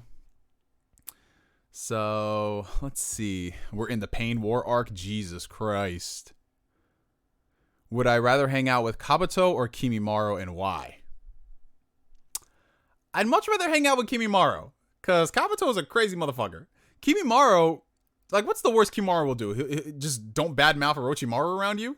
That's, I think, the worst he'll do. Kimimaro, I don't necessarily think Kimimaro was a bad guy at all. A lot of people, I mean, this might be the general consensus. Who knows? But Kimimaro, I feel like he was doing what he did because he owed a debt to Orochimaru, and because Orochimaru took care of him when the world would basically turn their back. The world turned their back on Kimimaro. You know what I'm saying? So I don't think he's a villain. I think I can get along with him. I don't believe we'll have a lot in common, but hey, who knows what's behind the mask? He doesn't wear a mask though. I just put the swimming trunks on Shulk. Hey, excuse me, sir. This is a PG stream. Yeah, honestly, Tales games I think are probably some of the, not the easiest games to get through, but JRPG wise, it's not like they have a lot in them that require you to spend tons of hours. You know what I'm saying? The Zillia games you could complete in 40 hours or less. Did you watch Yu Hakusho on Adult Swim first or Toonami? Well, I watched it religiously on Toonami, but I remember seeing it vaguely on Adult Swim. Yeah, Inuyasha, there we go. Favorite top 10 anime openings, order doesn't matter. I don't know if it's actually going to be 10, but okay. So, recent stuff. My Hero Academia The Day, one of my favorites. Inuyasha opening 4, Grip. I really loved Grip. Fullmetal Alchemist Brotherhood, all the intros. Let's see. Cowboy Bebop, classic. Y'all already know. Let's see what else. Ooh, a lot of the old school Loop on the Third. It slaps. What do you think about a curfew? Well, the curfew that's going on right now, I mean, it's just to keep, I guess, law-abiding citizens safe, you know? But given the situation right now, it doesn't matter if you're a law-abiding citizen trying to stay safe, because whether it's the rioters or the looters or the corrupt cops that are out there, you know, it's tough. It's tough.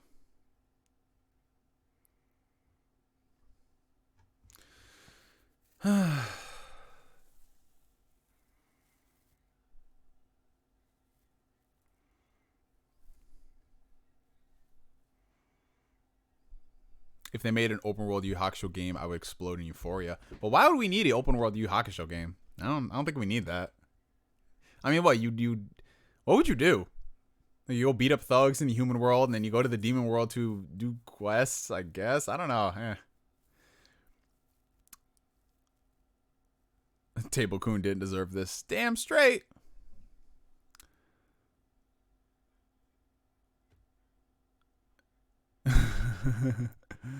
Oh god, these comments about Code Geass. Ooh, Asura's Wrath. Yeah, Asura's Wrath was actually a really solid game. Like, it was very fun, very over the top. I think they could do a lot with it as a franchise if they expanded upon the combat and they gave it more like Pax brought it up. Yeah, exactly. A less linear sequel. I think it'd be a great, like action beat 'em up. It doesn't have to be an open world game. It could be like a hub world type of thing.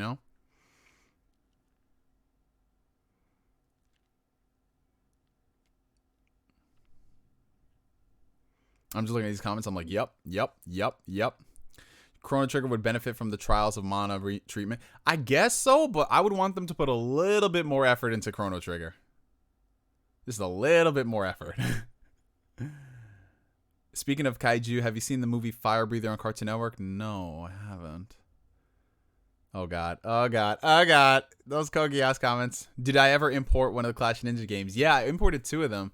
I imported Gekto Ninja Tyson 4 on the GameCube and Gekto Ninja Tyson EX2 on the Wii. It's a lot of fun. YouTube was a community, not a business back then. Yeah, back then, if you made YouTube videos, you made them because you wanted to. I'm not saying that people who make YouTube videos now are doing it for the clout, but let's be honest, you had a lot more genuine channels back then versus now. You have people just getting into it, doing the stupidest kind of videos for views. Sup, bro? It's been ages since I've been in these parts. Been with you since your Cartoon Network rant. Keep thriving. Appreciate you, Steve. Appreciate it, man. Thank you so much. Shout out to y'all, all the long-term viewers, all the new subscribers, everybody. Shout out to y'all. Shout out. Okay, let's see. Justice for Table Kun.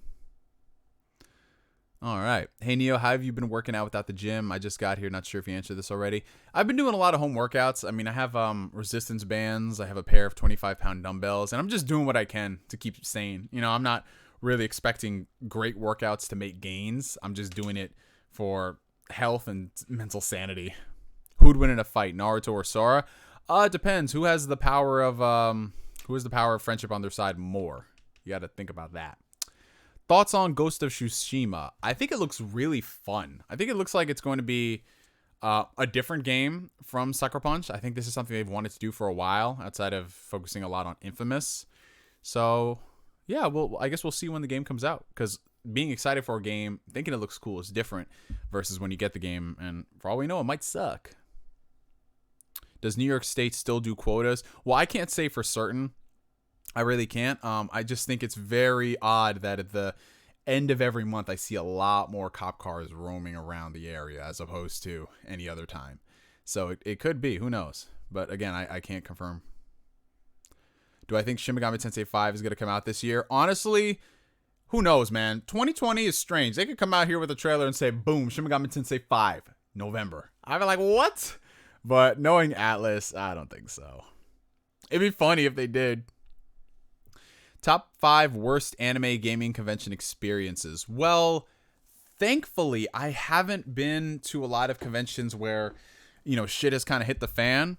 So I don't have any, terrible moments. There have been panels that I've waited for that were not worth it at all. Like the Funimation panel that they did at Comic-Con. I went to, Comic-Con 2016. I waited for the Funimation panel. They were really hyping that shit up, and it ended up being some doo-doo. But I don't really have any terrible con experience moments, because I don't really get involved in too much crazy stuff.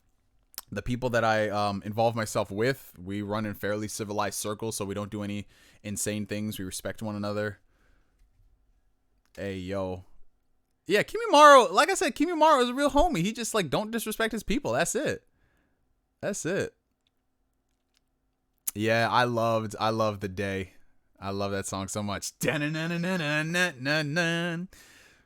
I love Jonathan Young's English cover of it. It's great. Oh, what's up, Robert Rowland? What do you think about the military coming in? This dude Trump, man, this boy Trump is wild. Like, instead of actually being a president and diffusing all of the tension like a president should do, he goes straight for the military, man. He just Trump is the type to literally say something wild and people react, and then he not expect people to react like that. You know what I'm saying? Y'all remember the Inuyasha games on PS2? Yes, I do. I had my sister had Inuyasha Secret of the Cursed Mask, which was a legit JRPG. I was so surprised. What other Inuyasha games did they have on the PS2? I don't remember, because we only had that one. How do you feel about the Attack on Titan Season 4 trailer? Yo, I saw that trailer. I didn't know half of the shit that was going on, but I was excited. I need to catch up on Attack on Titan. I really do. Because that trailer, I have not been so genuinely like, what the hell about a trailer in a long time. It looked crazy, y'all. What problems did you have with Tales of Zestiria? Ooh, okay, let's go down the list. All right. I don't really think the characters were that interesting at all. Like, I know Tales games, they don't have the greatest cast of characters, but there have been better casts than Tales, so I felt like it was a step backwards. I didn't like the treatment they did with that one character. I forgot her name because she was just so forgettable. But she ended up being locked off as DLC. That's a bad thing. The camera was absolutely atrocious. The story wasn't interesting whatsoever. What else did I not like about it? No, I liked the combat. The combat was cool. Yeah, honestly, it was lackluster story, lackluster characters, broken camera, and the shitty DLC practice. I think that's why.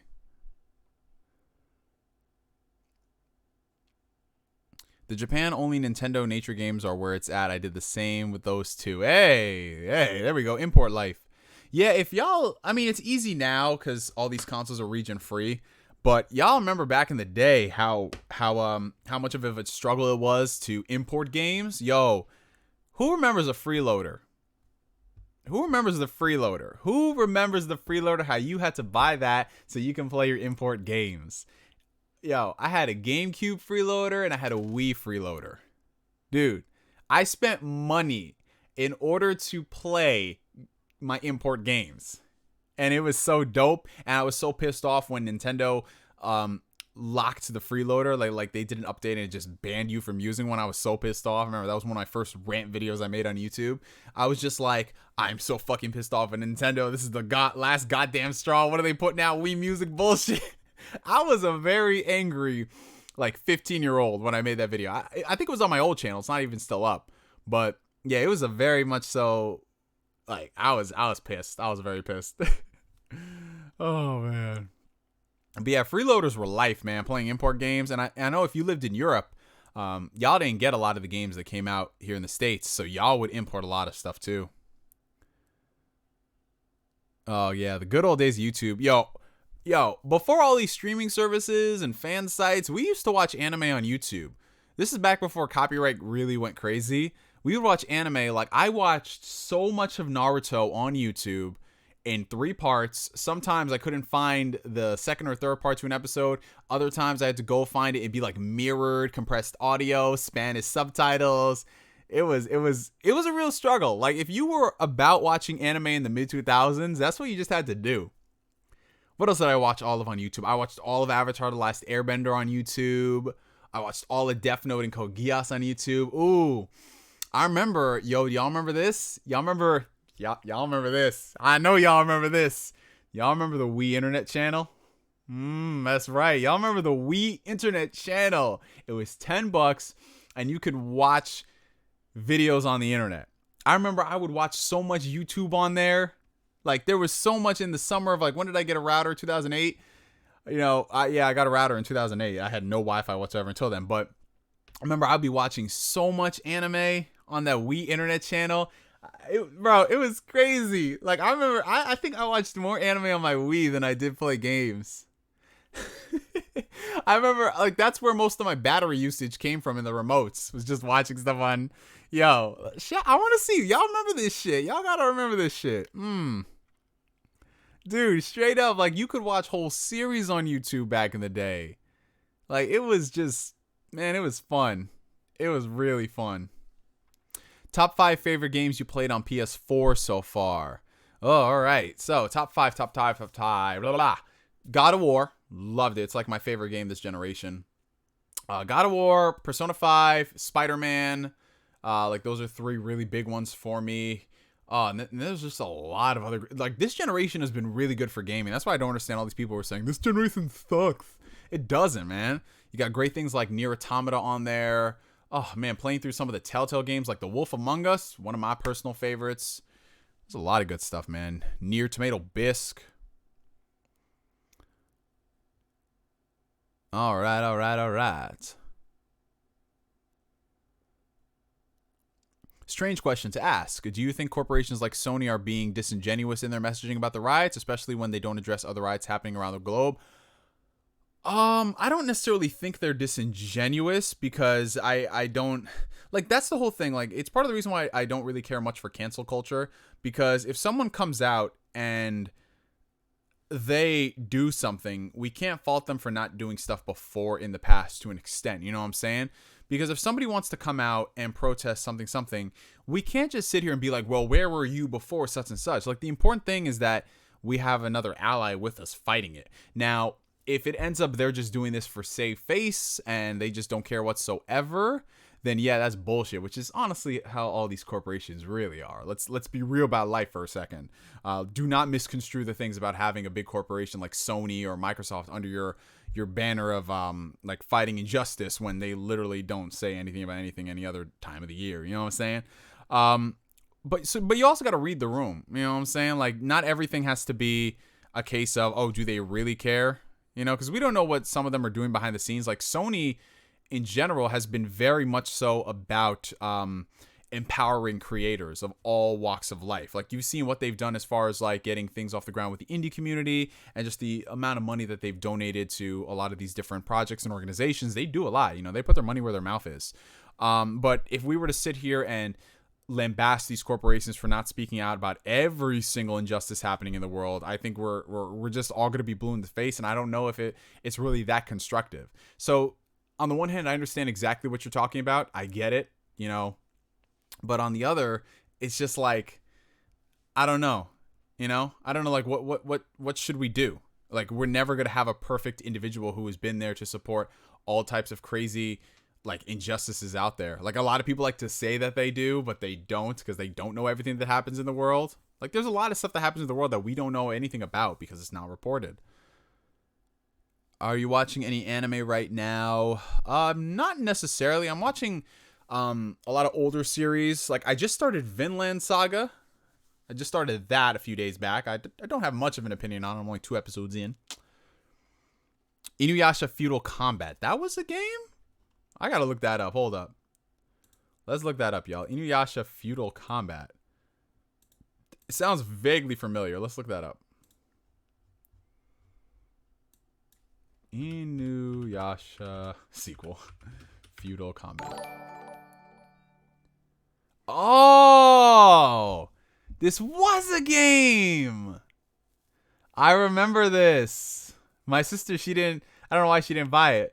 Because she was like the big Inuyasha fan in the house. I do vaguely remember this. Maybe she has it and I don't know. Oh, speaking of games, y'all remember this? Y'all remember this? Zatch Bell Mamoto battle? Oh, shit. Zatch Bell Mamoto battle. I had this game. I bought it at Toys R Us. Dude, this shit right here. Oh, God. Oh, I remember this guy. What was his name? Wanrei? Yeah. Oh, this creepy fucker looking like Frieza. Yo, I remember this shit, man. Zatch Bell was the shit, bro. You know who's got the power. You know who's got the cursed spell.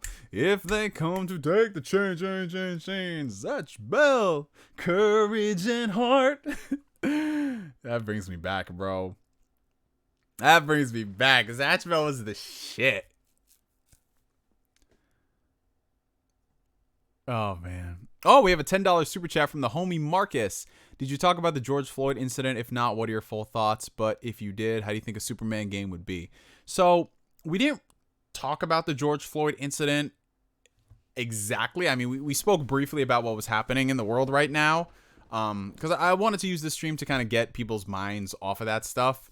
But at the same time, you know, I do feel like it would be somewhat disingenuous to not address it. The situation that happened with George Floyd is absolutely terrible. Absolutely terrible. It was straight up murder. It was. And I'm usually that type of person who's like, you know, let's wait for all the information to come out before we strike justice on an individual, because I feel like everybody deserves that. But when you have clear-cut video proof of somebody kneeling on another person's throat for 10 minutes, like there is no justification for that. There is no wait to get all the information. That's the information right there. That's all we needed. It was murder. And that's something I think everybody in the country, at least the vast majority, finally came to the agreement on together. Like, this is messed up. But, you know, the police department did not act in a timely fashion at all. They not only should have arrested him, but all of his people that he was working with at the time. And it comes down to, honestly, what we need in this country, what we've needed for so many years. We need a reform of police standards. Like, we've needed that for the longest, because when you have when the bar to become a police officer is so low that you could have people there who abuse the power when they're supposed to protect the communities they serve, and they just do stuff like that and there's no repercussions. Like, had that video not come out, do you guys think anything would have ever happened? Like, let's be real about life for a second. I know some people are gonna say, yes, something would have been done. Really? How many times do you think that this has already happened before? It's just now that we see a video about it. Like, let's not be stupid about things. That's what this country's need for the longest time. We've needed proper reform because a lot of these cops are getting out of hand. Now, notice I didn't say all cops, because that would be disingenuous, because I know a lot of people in my personal life who are in law enforcement and they don't do shit like that. They actually uphold and serve and protect their communities. But unfortunately, there are way too many bad apples that we can't even say they're just bad apples, that just go and do shit, and that's it, and they don't get. And like, this guy, for example, had like what, he's been a cop for how many years, and he's had like what, 29 reports filed against him, and they just do nothing. It's just like a slap of the wrist, like, yeah, just be better. No, man, we can't. No, it's disingenuous. It is seriously disingenuous, that the fact that we're supposed to just sit there and wait for due process when the evidence is right then and there. The only reason that they arrested him was because of the national outrage. Period. That's it. So what happened to him is terrible, like it's happened to all the other people. And, you know, I'm going to take it one step further. I'm not just pissed off for black people who are being abused by the police. I'm pissed off for white people. I'm pissed off for everybody getting abused by the police, because this happens across the board. But we're focusing right now on black people because of the situation that we see being recorded. You know, a lot of people like to point out, well, you know, this stuff happens to white people too. Why are you trying to deflect to the argument? Don't deflect the argument. The argument is this situation right here. We need police reform. But it happens to white people too. Okay, then why don't you join us in fixing the problem instead of trying to pivot and make it into a political argument? You know, like that shit, I don't got the time and energy for. Because when people say shit like that, that's basically them saying it was justified. Why are you pissed off? So that's my situation. That's my piece. You know, I'm not gonna sit here and really try to man, it gets me pissed off, because you should be against something like that happening. But the fact that we have people who are like, no, that shit right there. Man, it's just something so simple. Racism is wrong. And then you have people coming in here saying, well, what about? What about what? There's always going to be people who are going to be challenging that sort of thing. So, yeah, it was a terrible thing to happen. The cop should be thrown in jail. He should get a life sentence. All his other co-conspirators should be charged. And they should be made an example to show that you don't do shit like that. If someone's sitting there and saying they can't breathe, and it's on video, like, you don't get to argue that. Well, he had a pre-existing heart. What does a pre-existing thing have to do with the fact that someone is kneeling on your neck for 10 minutes? Like, it doesn't matter what pre-existing condition you have. You are going to die. I don't know why that's so hard to understand, and it pisses me off. It seriously does. Because that's something that we as all Americans should come together and combat. It's something so simple, you know? Why wouldn't you want your people, your fellow Americans, to be better?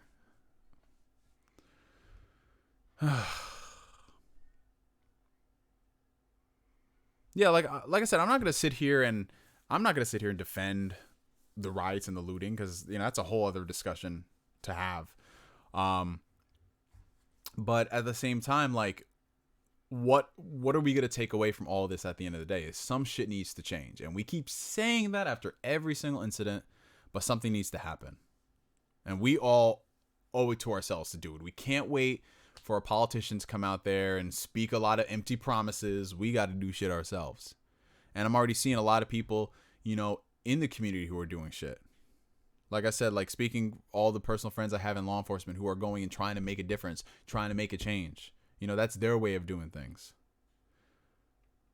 And it could be as simple as, when you're going out and about and you just see something up, maybe you don't have the type of courage to go and assault one of these officers, because I'm not advocating that at all. But if you're someone who can record something happening and post it online, that's doing something. Yeah, I don't agree with the riots at all, because like, let's be real, like, a lot of these people are just opportunistic douchebags who are going there and starting shit and looting for the sake of looting. But there's some people, I'm not like gonna sit here and say that's the entirety of the movement, because that's not what it is. There are a ton of people out there who are genuinely pissed off, upset, and they are peacefully protesting, and they're stopping those asshats who are coming in there and trying to start shit. Man. We don't need a reform of the criminal justice system. We need a reform of the people who run the system. We need to find that these corrupt... Exactly. Yep. That's how it goes deeper. You start going down into the rabbit hole. You start realizing it's not just that. There's people who control them, and then you start going into everything. So the entire system is fucked. The entire system. Because look, like, the fact, listen, this upcoming election, the lesser of two evils. That's literally what it is all over again. That's literally what it is. Like, when the best defense people could say is, well, Biden is not as bad as Trump. And it's just like, you do know all the bad shit about Biden. So you're literally voting for him because he's not as bad as Trump. Why is it so hard to nominate a candidate that can actually be good and spark change, instead of just, so we have a turd and we have a douche. They're both going to fuck me in the ass with no Vaseline. That's literally what it is. That's what it is. And if we want to inspire better, we've actually got to get out there and support the people. And we have to be accountable to these people. And if it sometimes means, listen, if it comes down to where, let's say your elected representative starts acting a little spooky, you got to get in there and nominate someone who can go against them. And if sometimes that means losing their seat to somebody else on the other side of the aisle, then so be it. Because what would you rather have? Someone whose beliefs are in line with whatever their party's is, or someone who's starting to act spooky because he has people throwing money in his back pocket? I'd much rather have someone whose beliefs are in line with whatever their particular party is or whatever, versus someone who says they're about their thing, but it's literally their pockets are being lined, you know?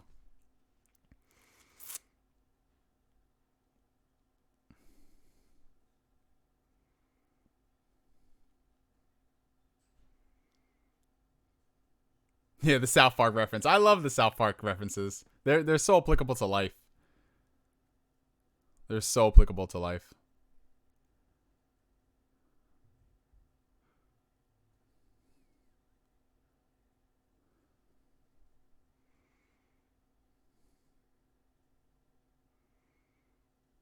Okay, let's get back to answering some more questions. He said the Joker stands aren't helping the cause. Yep, those people. Because I do think it is stupid. Like, you're ruining your entire community, you know? Like, these are the people who you legit know on the day-to-day basis, and you're destroying their businesses. and we can have that conversation because I said we shouldn't be killing black people. So like now that we've gotten that out of the way. All right. Ooh, we got a lot of questions here. Ooh, gotta catch up. Yeah, Attack on Titan. You know what the crazy thing about Attack on Titan is? I watched the first season. I thought it was cool, a little overhyped, and then I kind of fell out. Saw a little bit of the second season, didn't continue. But everyone told me that the series gets crazy good, like insanely good. We're talking like top series of all time level good, and it's not overhyped apparently, which I'm just so surprised because when hasn't there been a shonen series that gets insanely overhyped for no reason, you know? So the fact that it's getting insanely good now gives me hope. I can't wait. You got to play Valorant. I saw videos. I saw Donkey playing it. It looked kind of fun. Oh, damn. Okay, Corey, I see. Wow. The Wii had an internet channel? Yeah. Yeah, the Wii internet channel. Y'all don't remember the Wii internet channel? Yo. Listen, it was not free for everybody. When I downloaded it, it was $10. Eventually, they refunded me $10 or 1,000 Wii points or whatever. But yeah, that thing was not free. In 2006, that was a legitimately good internet browser. Well, 2007 when I had the Wii.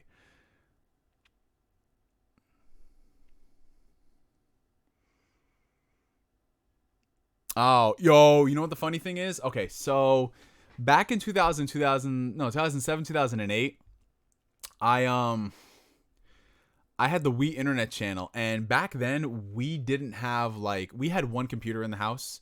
And mind you, this is the days before, you know, tablets and phones and all that stuff. So if you wanted to get internet access, you had to go on that computer, right? And I kind of felt kind of like a badass because I had the Wii internet channel and I didn't need to worry about using the computer in the house. So I remember one time my sister came in my room and she saw that I was watching anime and she was like, "How are you doing this?" And I said, "Well, I couldn't hide it. I had an internet channel." And my sister's the type of person where if you say something to her in confidence, she'll like throw back in your face in an argument. And I'm just like, it used to piss me off as a kid, but now I shoulder all that shit. I'm like, all right, whatever. But she went and she told my mom this, and my mom, she just wants to keep the peace in the house. And she was just like, "What, you have internet and you're not letting your sister use it?" And I said, "Well, it's my game console. Fuck it." You know? And my mom was like, "Delete the internet channel. Delete it." And I was just like, ugh, all right. So I ended up deleting it. But what I really did was I moved it to the very end of my Wii channel list. Like, you know how they gave you different menus? And my family was none the wiser. So there was always a way, man. There was always a way. Okay. Hello, Neo. How do I get an Asian waifu like you? I don't have an Asian waifu. Oh, we got a super chat. Colin with the $10 Canadian. Have you ever watched Your Lie, April? If so, what did you think of it? I personally loved it, and I watched it recently. It definitely wasn't what I expected going into it. Well, Colin, thank you for the super chat, my friend. And yes, I have seen Your Lie in April. I watched it 3 years ago. That's when I had my last crazy anime binge where there was just so many shows I was checking out. And I really enjoyed it. I thought it was, I don't want to say it was a lot of fun because that show gets very depressing. But it was a good series, you know? I think it was a little overhyped considering what everybody told me. But after I stopped looking at hype as a determination on whether or not I liked a show, I enjoyed it for what it was. And it was just so, first off, the intro music, you know, Hikaru Nara by Goose House, that literally sets the tone for the entire series. It's so good. It's so good. Even the second intro was great too. And by the end of it, you're just like, it's like you're so conflicted how to feel by the end, because I'm not going to get into spoilers. But when the series ends, you're just like literally like that. You're like, you want to smile, but you're so sad at the same time. You're like, that's literally how I felt. I couldn't understand or explain it to save my life. Oh, man. Yeah, well, when we're talking about companies and this whole disingenuous justice thing, Blizzard is their own category in and of itself. They're just, no. Oh, man. Cody says they never finished the English dub. Yeah, they didn't, unfortunately. They never finished it, Terry. There's a lot of anime that came out in the mid-2000s that they just never finished the dubs. And it kills me, man. It really does. I remember in Zatch Bell, um, fun fact, the series is actually called Gash Bell in Japan, but they changed it in the States because gash here means like it's like a type of like a wound. So they didn't want to be marketing Gash Bell. So they changed it to Zatch Bell. And the voice of Zatch himself, the little yellow guy who looks like a puppet, he was voiced by Debbie Debenberry, who voices Jimmy Neutron from the animated series in the movie. So yeah, there's that. There's your little fun fact piece of news. Why do you think Naruto gets a pass even though it has so many plot holes? Honestly, it comes down to people watching it for so many years, and that was like their first series, their gateway series, and provided it has enough epic stuff, they'll give it a pass. Jabari Jones says The Last of Us is overrated. In some ways, yeah. In some ways, I'm about to keep it a buck. Like The Last of Us, it's a great narrative experience. It's got great gameplay, but I'm not a fan of how repetitive it got. Like the amount of raft and ladder sections, I didn't like that. But as a whole, it's great.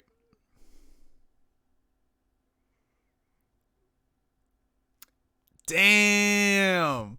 This man Johnny says, I remember using the PS3 browser to watch your videos. Yo, okay, listen, I don't know for some of y'all who just weren't about it, but the Wii internet browser and the PS3 internet browser, that used to be some people's formats, what they used to do stuff. Like I remember I used to like go on Facebook on my PS3. Dude, it was insane.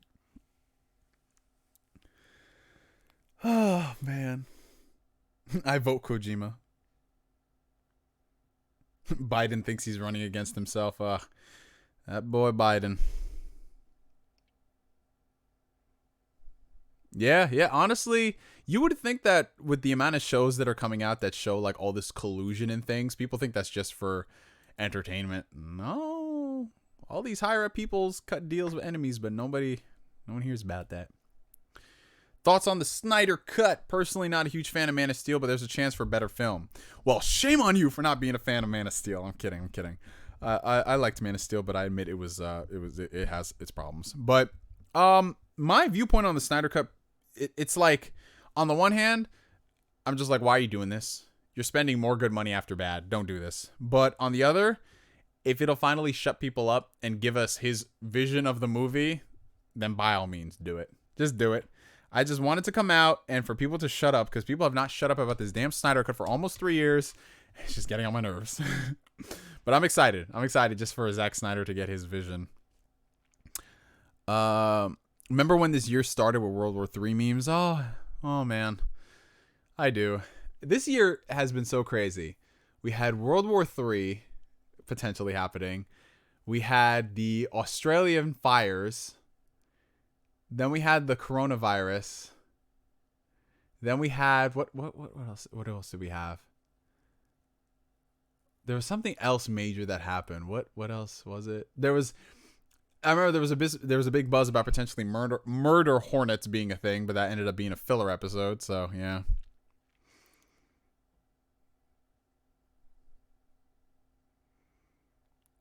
I will not tolerate this Last of Us slander. I saw a little bit of Tower of God. The Wii was harder to find than Bin Laden. I'm dead, but honestly, it was. Yo, I love just talking about all this nostalgic stuff about the Wii. Oh God, I really need a new gaming chair or a new chair in general because I've had this chair for 6 years now, and it's time to go. It's time to go. Like I've been doing this for 2 hours, and actually no, 2 hours is about right. I'm gonna go stretch, people. I'll be right back.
Hello, my lovely people. Hello, hello. I'm back. Oh, I just had to stretch. Got myself some water because this stuff, right? How did we gain viewers when I leave? Shout out to y'all. Y'all are awesome. I just had to go and stretch because I've been doing this for 2 hours and I'm not going to be quitting anytime soon. I just had to stretch, you know. Definitely important to do that. Oh, we have a $1.99 super chat from Alucard. I love that name. Where can I buy a brand new PS4? They're sold out. Oh, to be honest, Alucard, it's tough right now to go and buy any type of game console or system because with the pandemic happening right now, manufacturing has slowed, and when you combine that with the fact that everybody is at home and they're thinking the exact same thing, it's kind of hard to go and buy a new console. I definitely recommend checking back to like Best Buy, Amazon, things like that, where they can go and they'll give you updates when they have things in stock. That's the best piece of advice I can honestly give you. But other than that, I mean, if you want to deal with scalpers, you can, but just be wary because sometimes they'll be selling them for like double the price, triple. It's ridiculous. Like I've seen some Switches sell for like $500. Ooh, and we have a $2 Canadian super chat from Slicer, longtime viewer of the channel. Killer Bee gaming chair is better than sex. Trust. Well, damn. I'm gonna take your word on that, but he said better than sex. Sex is pretty enjoyable. So I don't know, y'all. All right. Oh, we have a lot of things we got to catch up on. Oh, I was gonna tell the story about how I got my first Wii. I'll tell that in a second. There's a lot of questions here. Do I think No More Heroes 3 is delayed? Well, it hasn't gotten a release date yet, so it can't really be delayed. It just said 2020, but given the situation now, I wouldn't be surprised if it does, and I can't fault any developers who delay their games. Big brain Neo. How they force you to delete the internet. Yeah, they thought I had God powers out here, fear no hate. Delete the internet channel, because it's not fair that you have it. Yes, Hikaru Nara is such a good song. What about Steins Gate?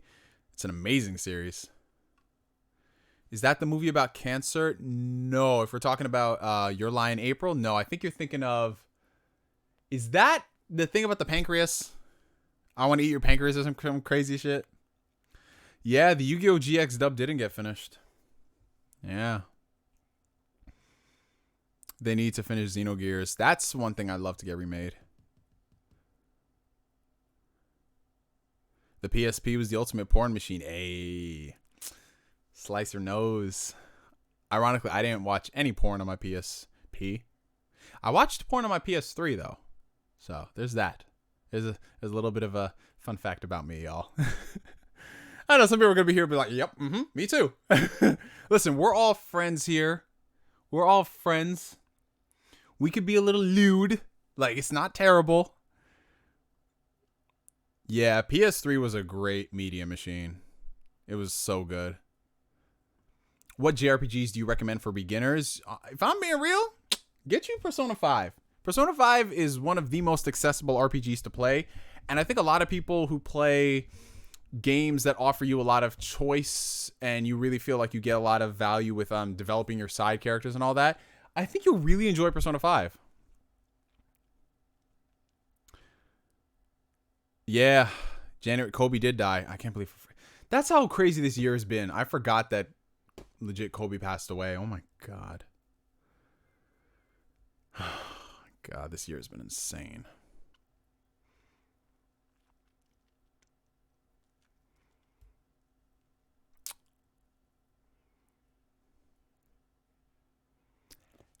Oh wow, there's a lot to talk about. What is this, God of High School? What the hell is this? What the? Alright, okay. So, we're about to get a little raunchy. Y'all. So, if you are a person who doesn't want cover your ears. Cover your ears. So, the first Gamer66 asked, Neo, my girl wants to do anal and I'm not gonna lie, I'm scared. Any advice? Well, first things first. Shout out to you, bro, because I have never come across a woman who wants to do anal. If I'm just being real about life for a second. I haven't. Like, let's be fair. Let's be fair, y'all. That shit hurts. You know, I like that shit would hurt. So she wants to do it, and why are you scared? Wait, why are you scared? That's an even better question. Why are you scared, man? You just gotta dive in. That's what you gotta do, bro. Channel your inner Trey songs and go. Gotta do it, bro. Ooh, we have a $10 Canadian super chat from Colin. Thank you, sir.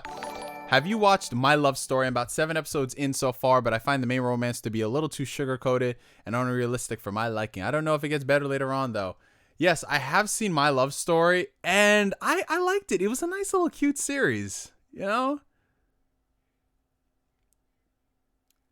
But to answer your question, though, if it gets, like, really, if it gets much better, it does, but not that much. But it's nice. It's a wholesome series. It's very wholesome.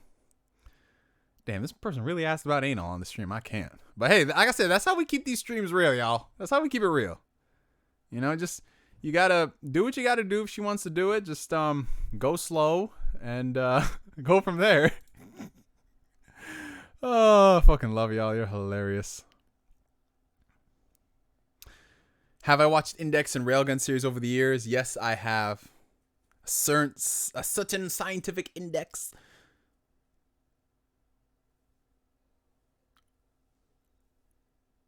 Who do you think is the most powerful vampire? Dracula, Blackula, Blackula, Alucard, or Dio? I'm gonna say Alucard. I'm gonna rep my boy Alucard. Sex is low-key kind of mid. Yo, what? Who you having sex with? Get a Mego chair and do monthly payments? What, is it like an expensive chair or something? Let me see. Because I'll probably spend like maybe $250 on a chair. It's not that much. It's like $3, $4, something like that. I'll probably spend like $250 max. Because I'll be sitting in that chair for years, man. Oh, yeah, they didn't finish 5Ds either? Yo, 4 kids, man. What games would you like to be ported to the Switch outside the Mario games? From the Wii? I'd love for No More Heroes 1 and 2 to come to the Switch. I would love that. I would love the Metroid Prime trilogy, which is all but confirmed. I remember back when I was 8, some kid in the after-school program showed me Naruto hentai on his PSP. I'm dead. Yo, I remember. See, man, we all some degenerates in this stream. I'm about to be real about life. I remember my first time coming across Naruto hentai was in 2006. I'll say it was 2006, right? And the only way I came across it was I was Googling. I don't know what I was Googling, but then I saw like a really risque photo of Tsunade on the Google search. I was just like, what is this? Right? You know? I was like, who would draw this? And it led me to this website called like I said, if you a kid, man, if you a kid now, you a squid now, get out of here. But I remember I went to the site. It was called like NarutoXXX.com. And I knew that shit was legit because when I went to the site, it had a whole, you must be over 18 to enter here. And I remember I went in there and it was just like all the Naruto chicks, and they had categories, and they had their whole titties out and everything. And I was just like, what is this? Like, I tell you, freaking 12, 13-year-old me was just like, what in the world? It was insane, man. Well, I came in at a bad time. I fucking love that it's freaking Austin who comes in here during the stream. Yo, I'm dead. I'm dead right now. I opened Pandora's box. I literally just opened Pandora's box to the debauchery. Oh, shit. Listen, I'm just being 100% honest with y'all. Like, I'm not going to sugarcoat shit, you know? Like, it's just how it was. 13-year-old me, I was so confused. I was like, what is this? Oh, man. And some of y'all over here, don't you sit here with the straight face say, no, I never looked at that before. Ugh, man. All right, we got a $2 super chat from Roosevelt 716. $2. Now that we're 18 plus, Neo, who's your favorite porn star? Ooh. Okay, if we talk about favorite porn stars, all right. Recently there's this one chick, like, 'cause it's been a long time since I watched porn. I honestly think quitting porn was like the best thing. But recently there was this one chick I found. What was her name? Alexis Rodriguez. She's a Puerto Rican chick. I don't know. There's something about Puerto Rican women, man. I don't know if it's her face or whatever, but yo, she looked bad as fuck. She had like a fat ass. I was like, damn, man. I don't know. So I'd say probably Alexis. I mean, there's a lot of the old school. There's the staples. You know, like everyone growing up. You know, you got into like Alexis Texas, and you got into like Sarah J. and Kendra Lust, things like that. But recently, like, this chick, I don't know. You know. Damn, this stream just went left hella quick. Someone's coming in here like, yo, what is going on? Someone said, when do you think this stream couldn't get better? Hey, I'm telling you, shout out to the 100 viewers watching right now. We live, man. Oh god, this is fucking did y'all think you were gonna get into this on a Monday night? We just listing off porn star names, but who else, man?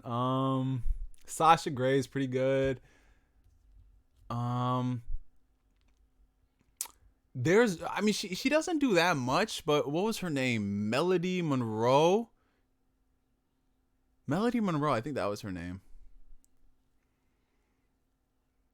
Yo, y'all some weirdos. We all listing porn star names. I'm dead, but yeah. We have a $5 super chat for Slicer. Important question: which Persona character is most likely to enjoy anal? Oh shit. Okay. This is gonna be tough. I feel alright.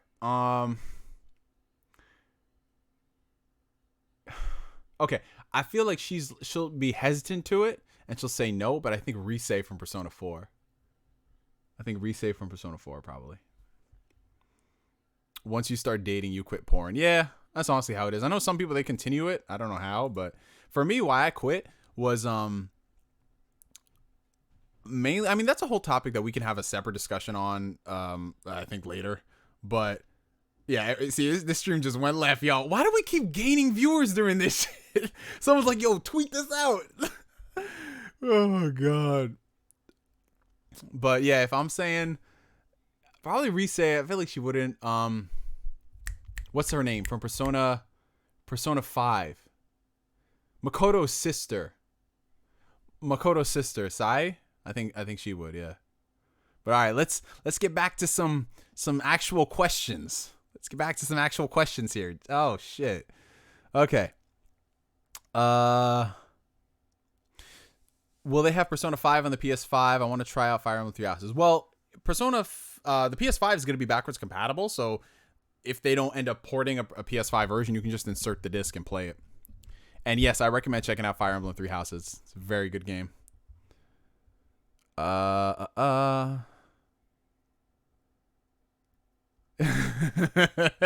This shit too funny, y'all. But yeah, I want to bring this back to some sense of normalcy. How I got my original Wii. Okay, so I remember graduating from middle school, right? And I had a deal with my I had a deal with my mom from the beginning of the year up into the end of the year. If I made like straight A's or if I got on the honor roll for the entire year, I could get a Nintendo Wii for my graduation present. That was our agreement. I said, Mom, I really want a Wii, but she's like, no, you got to show me the grades. So I remember busting my ass to end up on the honor roll, the high honor roll, things like that. And I remember, I got my final report card and she was just so happy for me. Like, okay, yes, we're going to get the Wii. Now, the problem with the Wii wasn't necessarily finding it. It was actually seeing if any place had it in stock. Because the Wii was hot shit back in the day, y'all. Like, you think Switches selling out and things like that? No, the Wii, you literally, like, this is before online ordering and online shopping was a thing. You had to go and call stores to see if they ever had it in stock or when they would get it in stock. And you had to pray that from the time that you got that call saying we have Wii's in stock and you getting to the store, they weren't sold out, because it's summer vacation too. So you had a bunch of kids who just needed, like, if they weren't playing outside, they wanted a game console to play. So I remember calling around a lot of GameStops in my area. I called every GameStop in my area, every Toys R Us, every Best Buy. None of them had them in stock. And I remember calling this one GameStop. Now, for those of y'all who you live, like, let's say, probably the closest place. I mean, if you live in like the New York area, I think you'll know. You know, if you live near the city, Yonkers, New York. I keep bringing up Yonkers, New York every single stream. I don't know why, but I called the GameStop on Central Park Avenue in Yonkers, New York, and I said, "Do you guys have any Wii's in stock?" And he was like, "Yeah, we have 2 Wii's in stock." And I was just like, oh my God, really? You do? Can you like hold them? And he was like, "I'm sorry, it's first come, first served to anyone who walks in the store." And I was just like, "Oh, damn it, okay." So I was juiced. I was out of my mind going insane that, oh my God, I can finally get a Wii. I can finally get a Wii. And so I was telling my mom, I was like, "Mom, we got to go to the GameStop here. We got to go here." I printed out like the MapQuest directions. Like, dude, MapQuest. Wow. I just really showed my age right there.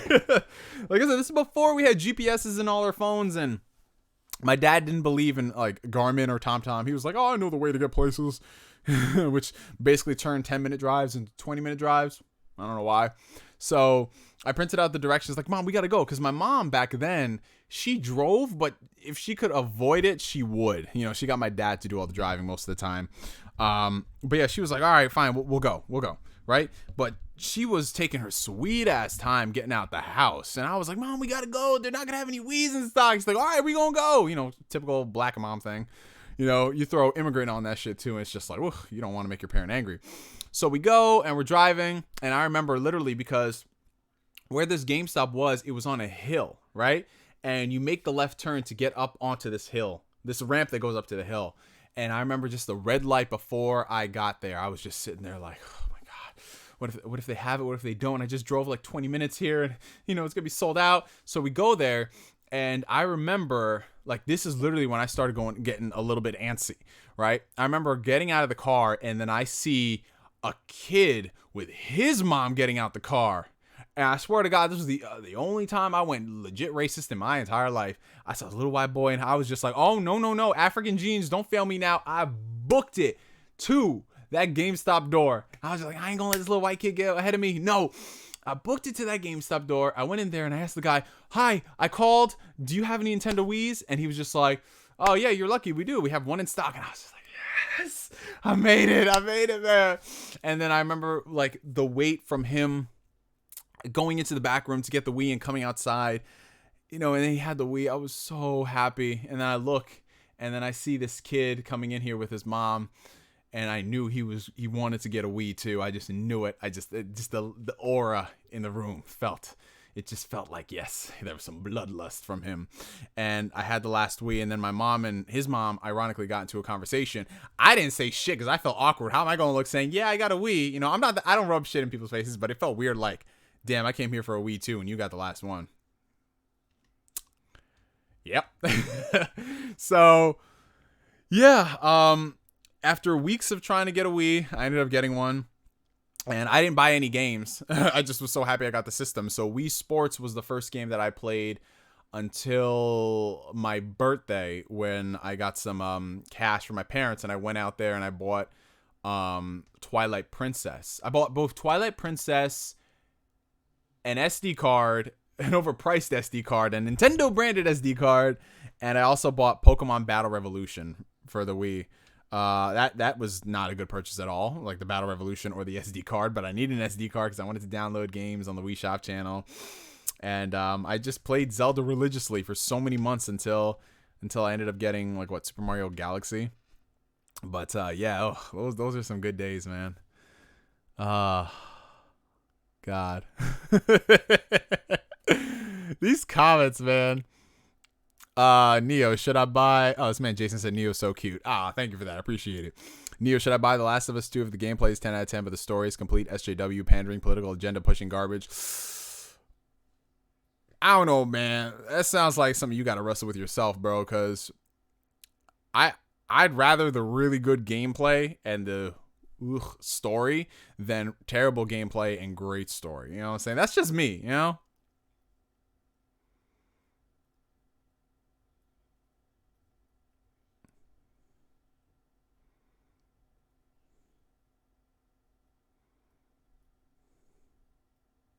Have you played the Index Virtual? No.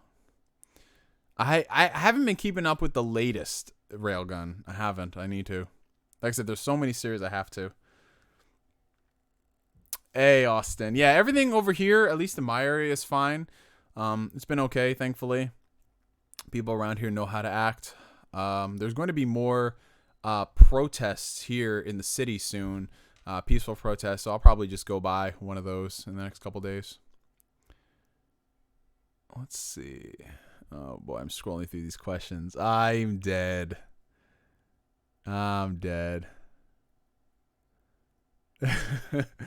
Hey Neo, are you all for Nintendo games coming to PC? I nominate Smash since that game has more characters from other platforms. I don't mind Nintendo games coming to PC.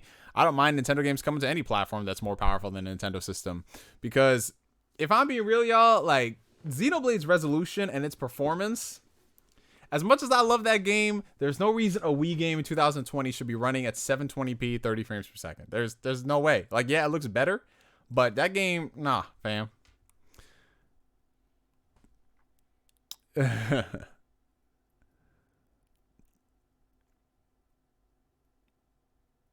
I'm dead. Y'all really discussing porn in the chat. This is killing me. Someone said I'm screaming. Oh god. Yeah, man. We just having fun here, people. We just be having fun. That's all we do around these parts, man. We ain't around these parts, man. We don't discriminate. We just penetrate. That's how it is. Oh damn, there's a couple names here, and I see. If I was really into porn like that, I would know some of these names or add them to a list. But I don't know. The Last Story, yeah, Last Story would be great on the Switch.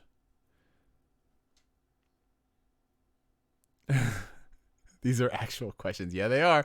Did you play that Tokyo Ghoul game? No. Did y'all even know there was a Tokyo Ghoul game? That's a better question. They really had a Tokyo Ghoul game. My goodness. What are your thoughts on the Vita? I think the Vita is an amazing device that was handled poorly, and it was way ahead of its time. I copped The Witcher 3 on the Switch, and I've been... Wow. Yeah, The Witcher 3 on the Switch is dope. Did you get Xenoblade Definitive Edition? Yes, I did. It is right over there. I don't know if you can see the red Collector's Edition, but it's right there. What did you think of Avatar: The Last Airbender? It is an incredible series, and I'm so excited for a rewatch because I haven't seen it in like 3 years. So it'll be very cool. I've never been so glad that I'm wearing headphones instead of the rare times I don't use my Bluetooth speaker. Hey, man, you know how it is. Could you imagine if someone came into your room and we're just over here talking about fucking porn star and Adel? I'm dead. Yeah. It was hard to find a Wii. It really was, y'all. Speaking of the Wii, I have one question. What's one thing that infuriated you about being a Wii owner, if any at all? Honestly, the biggest thing that pissed me off about being a Wii owner, ironically, dealing with the motion controls.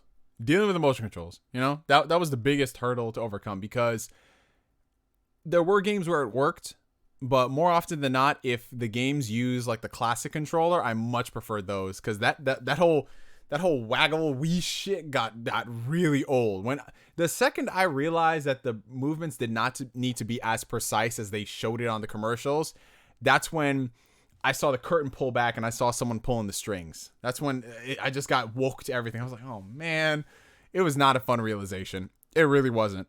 Like, I remember I started playing Naruto Clash of Ninja Revolution on the Wii, and in order to, like, guys, you should not be playing the game like this at all, but you have the Wiimote and the nunchuck, right?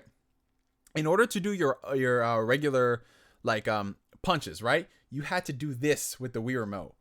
Like, bam, bam, bam, bam. Then I think you pressed A in order to do, or you pressed A or B in order to do the second part of the combo. And I think to throw shuriken, you had to, like, waggle it like this. But what was the real, like, meat and potatoes of the Wii experience on that game was you actually did the hand signs when you were doing the ultimate jutsus. So for Rasengan, you had to literally do this with the Wii remote, right? And then you would jam it like that into the enemy, and then you would shake it like this to give it extra power and oomph. And they actually did do a lot more damage that way. Like, it was weird, bro. It was weird. The Wii days were very strange. Hey, we got some people here who know about Yonkers and Cross County. Okay. Shout out to y'all. There's a lot more people here than I realized. We might have to do a meetup. We might have to go to, like, Cross County or some shit. Are any of y'all here, like, at least familiar with the Yonkers area or like somewhat near the Yonkers area, because low-key, once all this quarantine shit is done, I'm thinking about doing a meetup, man. Shit.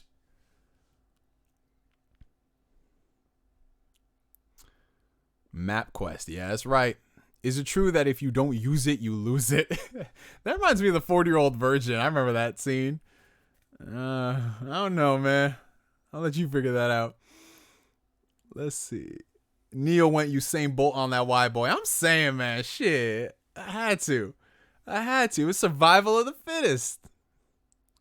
The alternate reality where Neo didn't make it in time. Oh my god. I don't even want to picture what that would have been like.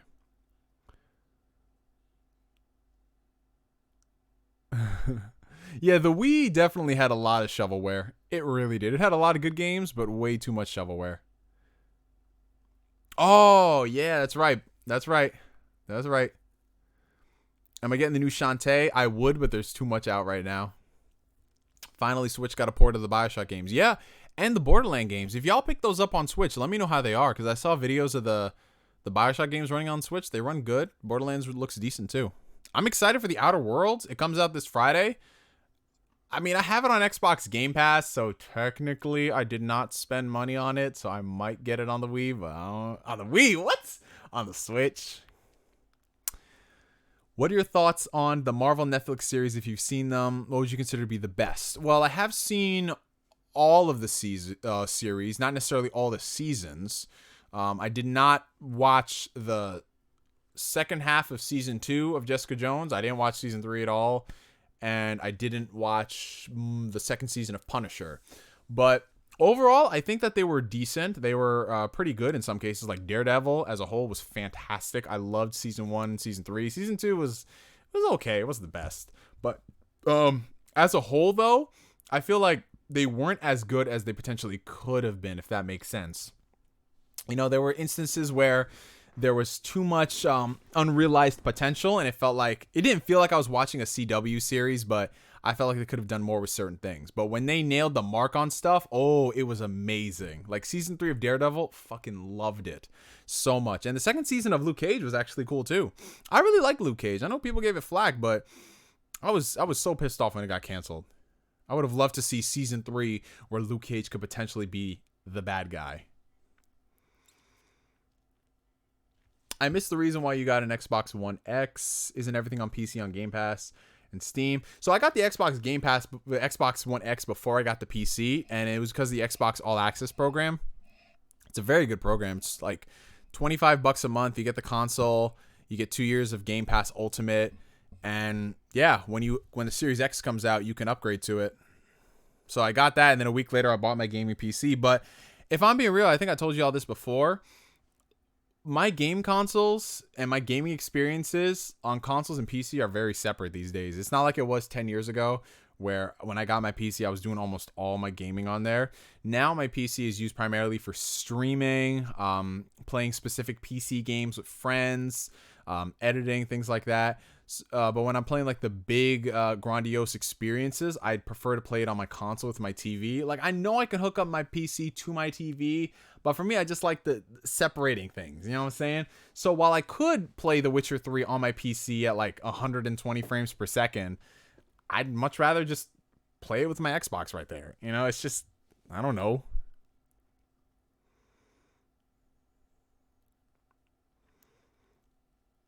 Yeah, these anime games, we don't mess with these anime games. We do not mess with these anime games at all. We should normalize great anime games. Why did Sony bail and screw over the Vita? Well, I think they just fucked it up from the get-go with the proprietary memory cards, because that right there limits your audience to the people who want to play games. Because when you buy the system, and in order to get quality storage, you got to pay like half the price for the system. Hell no. Like if those memory cards were micro SD from the rip, the Vita would be in a much better position. Yeah, the classic controller did have to be connected to the Wii at all times. I thought it was weird. The Wiimote. The Xenoblade resolution seems to be a problem with his engine. Yeah, I've heard. But at the same time, people are also telling me that the games just aren't that well optimized, which makes no sense. Like, Monolith has like how many developers? And it feels like only 2 people are working on it.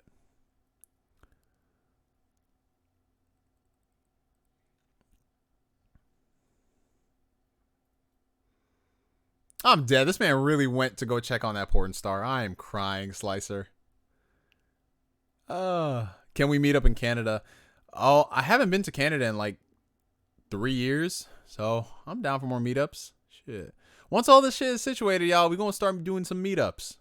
But obviously, it's going to take a while to go more places because of the travel restrictions and all that. Did you play Budokai Tenkaichi on the Wii? No, I didn't. I played it on the PS2 like a normal person. I remember I rented it, Budokai Tenkaichi 2. I rented that on the Wii from Blockbuster. I was like, what the hell is this? Shit was weird, man. Oh, we got a $5 super chat from Marcus. What's your favorite Dragon Ball arc, and what did you think of Legend of Korra? So, my favorite Dragon Ball arc as a whole? If we're talking just OG Dragon Ball or Z, but I'll do OG Dragon Ball. I love the return of King Piccolo. I really did. Like, that whole entire arc, everything about it, like the character development, and just like, to me, it felt like there was a genuine threat, you know, that Goku was going up against. And then when he ended, well, not him, but Tambourine killed Krillin, I felt hurt. I felt hurt, man. Like, that was my man's. He's dead, you know? So, I love the entire King Piccolo arc. That was great. The Red Ribbon Army arc was also really cool, too. I don't think it gets a lot of props. Like, Goku's overall assault on that base. Dude, that shit was dope. And yeah, but just Dragon Ball has a lot of good arcs. Like, people be sleeping on OG Dragon Ball, which is so stupid because it's all one story. But the original Dragon Ball anime was incredible. And what do you think about Legend of Korra? So, Legend of Korra was something I was really interested when it came out because, you know, it's like, okay, you have new Avatar content. This should be amazing. And I was so excited to see it. And then the writing just went out the window. Like, what the fuck happened in that series, man? Korra herself was not that great of a character. There were so much conveniences for her. And at the same time, she has all these conveniences for her, but she gets her ass whooped. Like, she's supposed to be this powerful bender, right? This powerful bender. And she's going up against all these foes. Like, they applied the bigger batter effect to some of the villains where Aang didn't necessarily face someone like them. But the villains that Aang faced, there was meaning and purpose behind them. Whereas Korra, they're just like, oh, let's make it crazy for the sake of. And she's going to get her ass whooped by them. I didn't think the supporting cast was really that great either. And, yeah, it was primarily the characters weren't that interesting. In some cases, I like the villains more than the main characters, which I thought was very strange. But I don't know if that's a good thing or a bad thing. Oh, man.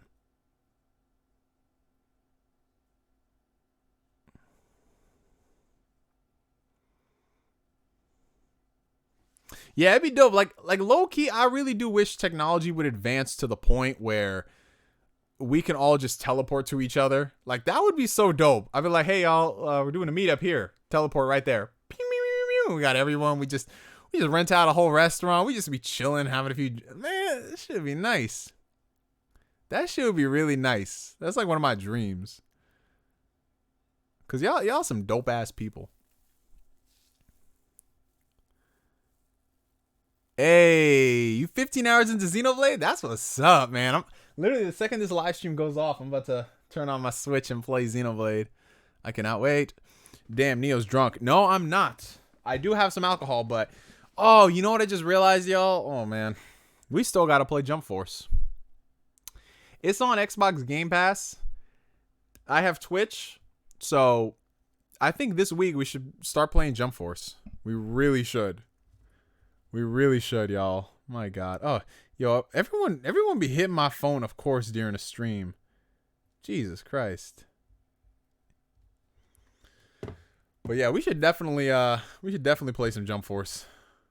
And we should just all have our alcohol and our drugs, and we should just enjoy it if possible. All right. Ooh, what is this? We have a $10 Canadian super chat from Colin. Shout out to you, brother. Here's a final super chat for you, man. Would you ever consider doing a meetup in Vancouver? I would personally love that if you ever do it one of these days. And yes, I am down to do meetups everywhere. It's actually one of my dreams to travel across the entire world and see if there's people that I fuck with there, because I feel like that's how it is, because every place I go I run into somebody. I think that'd be great. You know, like 2020, one of the things I wanted to do was take a lot more trips to visit people. That's why I was doing so much overtime at work over the past few months before the pandemic, because I wanted to like have a nice little savings and just like take off multiple weeks throughout the year and just travel to places. I think that'd be dope, you know? So until things get better, that's going to be on hold. But I definitely do want to get that going, you know? Like, I think I'll start with more US meetups, and then from there I'll start going to like different countries. I definitely do want to hit Canada. You know, I do want to go to Vancouver. I want to go to Ontario, places like that. So to answer your question, yes, I'm down for it. I need to hit the UK. I got to hit up Japan. I got to hit up India. Like there's a bunch of places people want me to check out. You know, like I even have some subscribers in freaking Iceland and Norway and Germany and all those places. So it's dope, man. Like if people are there, I'm gonna go and we just gonna have some fun. Even if it's just one person and we just hang out for a day, I think that'd be really cool. So yeah, thank you for the super chats, man. I really do appreciate it. All right, so okay.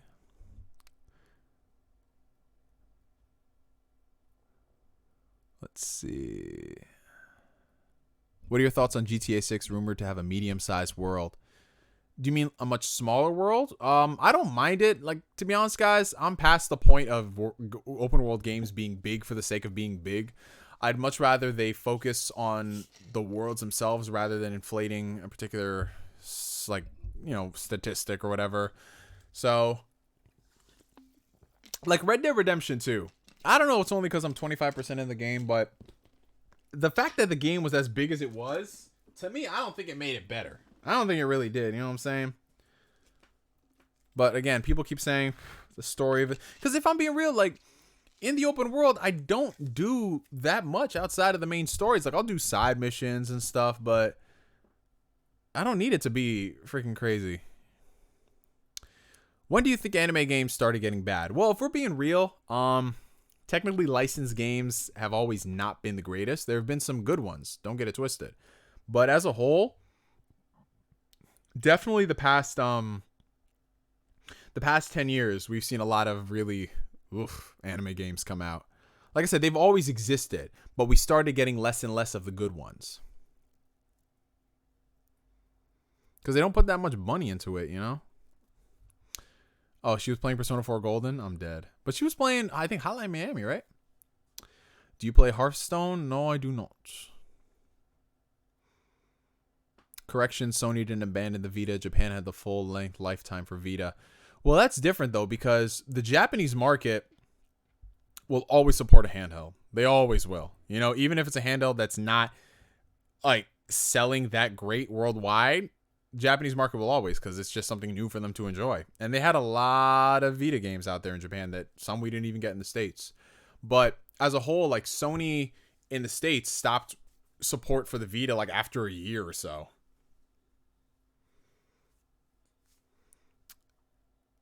So yeah, to answer the meetup questions again, y'all, I'm down. We just gotta figure out this worldwide situation. Okay. If Fairy Tail RPG is average, then all hope for good anime games are gone.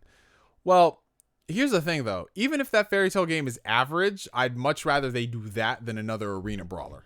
I'm just being honest. I'd much rather they do an average anime game in a different genre and they take risks than give us another cookie cutter arena brawler. Oh, we got a $5 super chat from Nostalgia Trip 1. Drink of choice. Also watch Kaguya-sama Love is War, comedy of 2019 for me. Well, thank you for the super chat, my friend. And a lot of people here have been talking about it, so I think I will check it out. But my drink of choice, well, honestly, it depends on the occasion. You know, if I'm going out and about and I want to, like, enjoy my night, you know, reflecting on life with people, I'll usually have, like, a Manhattan, or I'll drink some type of whiskey straight. Like, usually, like, a double shot of whiskey.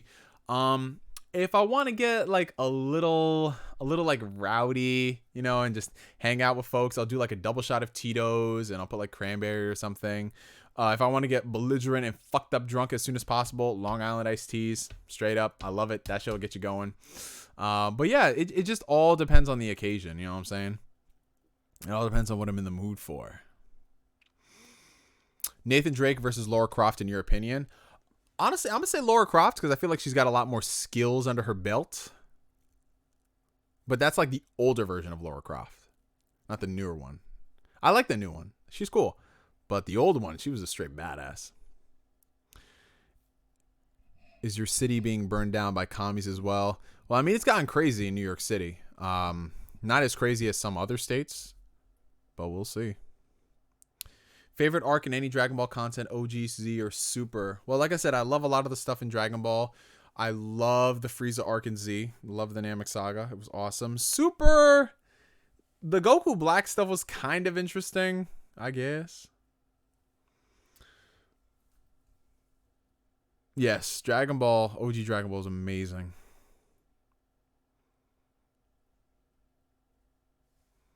Yeah, we don't talk about the Legend of Korra's ending. Would you agree that Super Saiyan 4 Goku transformation was a more logical transformation compared to God, Blue, etc.? You see, I don't really get into this like the specifics of all those things. Like, I know a lot of people say, you know, it's a callback to the Saiyan's heritage and then being the Ozarus and stuff like that, but I don't look that deep into it. Because I gotta wonder, I'm just like, okay, then why is Super Saiyan 1, 2, and 3... why does his hair just get bigger and more yellow, you know? But Super Saiyan 4, he looks like a monkey. I don't, like, what does that mean? I feel like Super Saiyan God and Super Saiyan Blue are more in line to what we've seen so far. The tube from Futurama, yes, that would be so dope if we had that. You know, I was rewatching a lot of the old school episodes of Futurama because it's on Hulu. Man, I love that show. No, I do not want the Jump Force DLC characters. Thoughts on the Switch battery life? I feel it's too short. Yeah, it's definitely too short. I mean, for what it does, like, let's be real about life for a second. The fact that you can play some of these games on the go and the battery life is like 3 hours, that's actually pretty good, you know? But as far as it being a device, 3-hour battery life is kind of shitty. It has gotten better, like with the newer model that came out, you get a little bit more time. I think they've stretched it to like 5 hours, 5.5 hours, something. So it's gotten better. But as a whole, if you bought like a launch Switch unit, the battery is not too great. But I've never really been in a situation where I'm just like, damn, my Switch battery is running out. Because at least in my particular case, when I bring my Switch out and about, like if I play it on break at work, I'll play it and like what? I'll play maybe 40 minutes, you know? And if let's say I have downtime, if it's not busy, I never drain my Switch from 100% to 0 playing it at work. I know some people who work security, they definitely do that. So that's why they bring like power banks and chargers. But if I'm playing the Switch out and about, rarely do I have to worry about its battery because I don't play it enough to worry about that. But when I'm at home and let's say I don't want to play it docked mode, I'll just stop playing it handheld and let it charge. Just got into the stream and y'all talk about Jump Force. I just realized, man. I know. Not all anime games are bad. They're not all bad, but a lot of them are. When Namco Bandai got a monopoly on the license, yup, that's when they started going down the shitter. If I see another anime game developed by Spike Chunsoft, they got to stick to visual novels. What about Kakarot? Kakarot was okay from what I've seen. I just don't want to... It just looks like... I'm sorry, it just looks like another typical anime game. People say, yo, it's Legacy of Goku HD, man. I don't see it. I don't fucking see it. I don't. I really don't. I don't know why y'all saying this shit. It looks like they sprinkled just enough elements for y'all niggas to hype it up as an RPG. I'm sorry. I'm just call it like it is. Pirate Warriors games are pretty good. Well, they're Musou games, and if you just give people what they want from Musou games, then yeah, they'll like it. I would be down for an Uzumaki Chronicles 3 provided it's good like the first one. Well, the first one wasn't that great, Phil Collins. Whiskey, bourbon, or scotch? I prefer whiskey, but I can go for some bourbon too.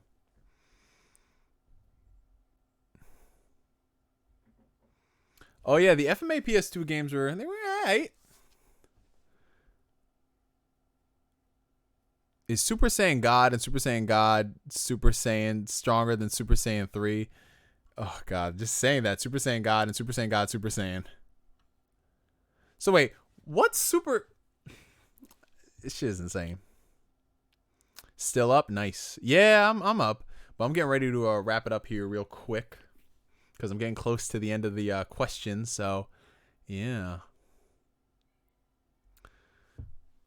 Yeah, for me on my Switch, I have a battery bank that can actually charge the Switch and you can play it at the same time. I have that, and it's pretty cool. But again, I don't really use it too much outside the house because, like I said, I don't really go out and use my Switch battery like that. I used to play Hollow Knight for an 1.5-hour bus ride in college. Well, there you go, yeah. Like, certain games, you'll get better battery life than others. I'll say that much. Like, smaller indie games. Kakarot is better than you think. I didn't think till I played it. It is good. Well, that's the thing, Inside Bite. I want to give it the benefit of the doubt, but then you know what's going to happen. In a few months, people are going to end up hating it, and then go hype up the sequel. Like, that's it, man. Ooh, we just got a $5 super chat from GG Vex. Thank you for that. Everyone's talking about bad anime games, yet they haven't brought up DBZ Sagas. Well, the reason why we don't bring up DBZ Sagas is because we're all trying to forget DBZ Sagas. But I'll say this much. DBZ Sagas, it has some interesting things about it. Like, it was not a good game at all, but it had some interesting aspects. You know what I'm saying? Just the execution was flawed. That's all I'm going to say. That's the only good thing I'm going to say about DBZ Sagas. Let's just get Raging Blast 3. And why not? You know what I would want? I would want a Attack of the Saiyans HD. That's what we need. A turn-based Dragon Ball Z game would be fun. I'm sick and tired of these arena brawlers, man. That shit needs to go. That shit is enough. It's enough. Don't make me go on this rant, yo. Okay. Have you heard of the dock by Genki? Really nice item. Uses go far beyond the Switch. The dock by Genki? What is that? Let me see that right now. Is it like a Switch dock? Let me see. Genki covert dock for the Switch. A tactical stealth dock hidden inside a charger.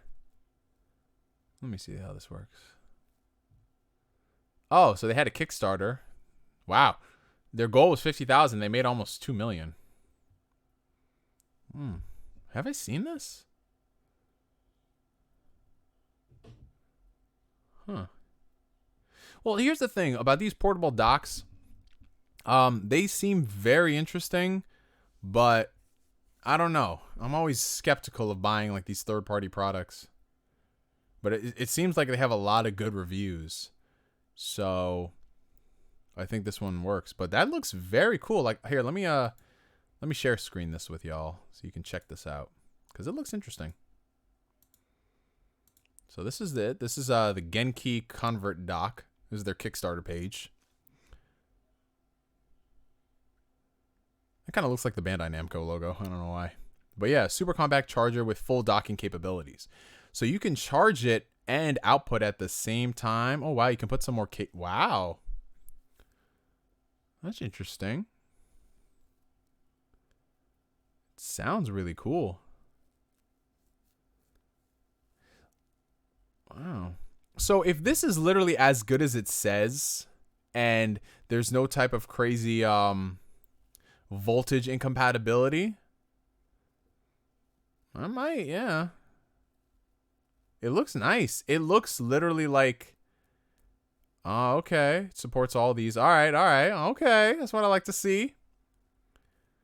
Damn, that looks interesting. I'm not even gonna lie, because sometimes I do like the idea of taking my Switch other places, but if I'm being real, playing the system just like this, huddled over, it's just not for me. You know what I'm saying? So if that portable dock really works as intended,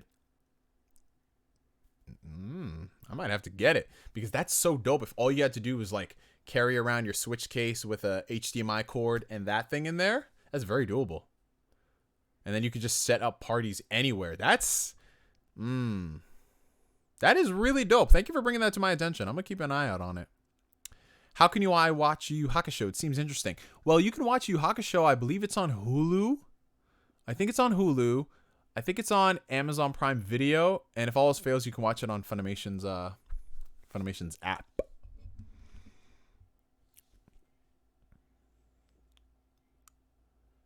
P5S is such an amazing game. You talking about Persona 5 Scramble? What Persona girl is down to get dirty and grind on the dance floor? Honestly, I feel like you give her a few drinks and Yukiko's gonna go wild, man. That's what I think. Oh my god, are we really caught up on all the questions? Yes, we are. What anime / manga that is getting too much hate? I don't know, because I don't really follow too much of the series nowadays to really notice a lot of the discourse. I know people were hating on Demon Slayer's ending. I heard it was kind of mid, but I haven't seen Demon Slayer, so I can't comment on whether or not it was mid. But everyone says, like, yeah, it's mid. Genki also uploads smartphone to screen and also acts as a PC extra screen. That's nice, but third-party docs, I don't know. I'll have to wait for a few reviews to come out. Because the whole bricking situation, that's what scares me. Because the transformations for Red and Blue seem easier in Super Saiyan 3. That's why I ask. Well, I feel like, I don't know if it's because we haven't seen much of the transformations and how they work with Blue and Red, but I feel like they're more of like a natural occurrence than like the Super Saiyan 3. It's so weird.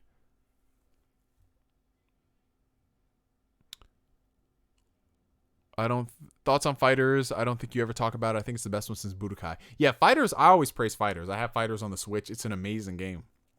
But that's like one in a sea of mediocrity. What setting do you want for Final Fantasy 16? I would love if they went back to the medieval setting. I think the world is ready for that. We've had too much of like these futuristic type of games.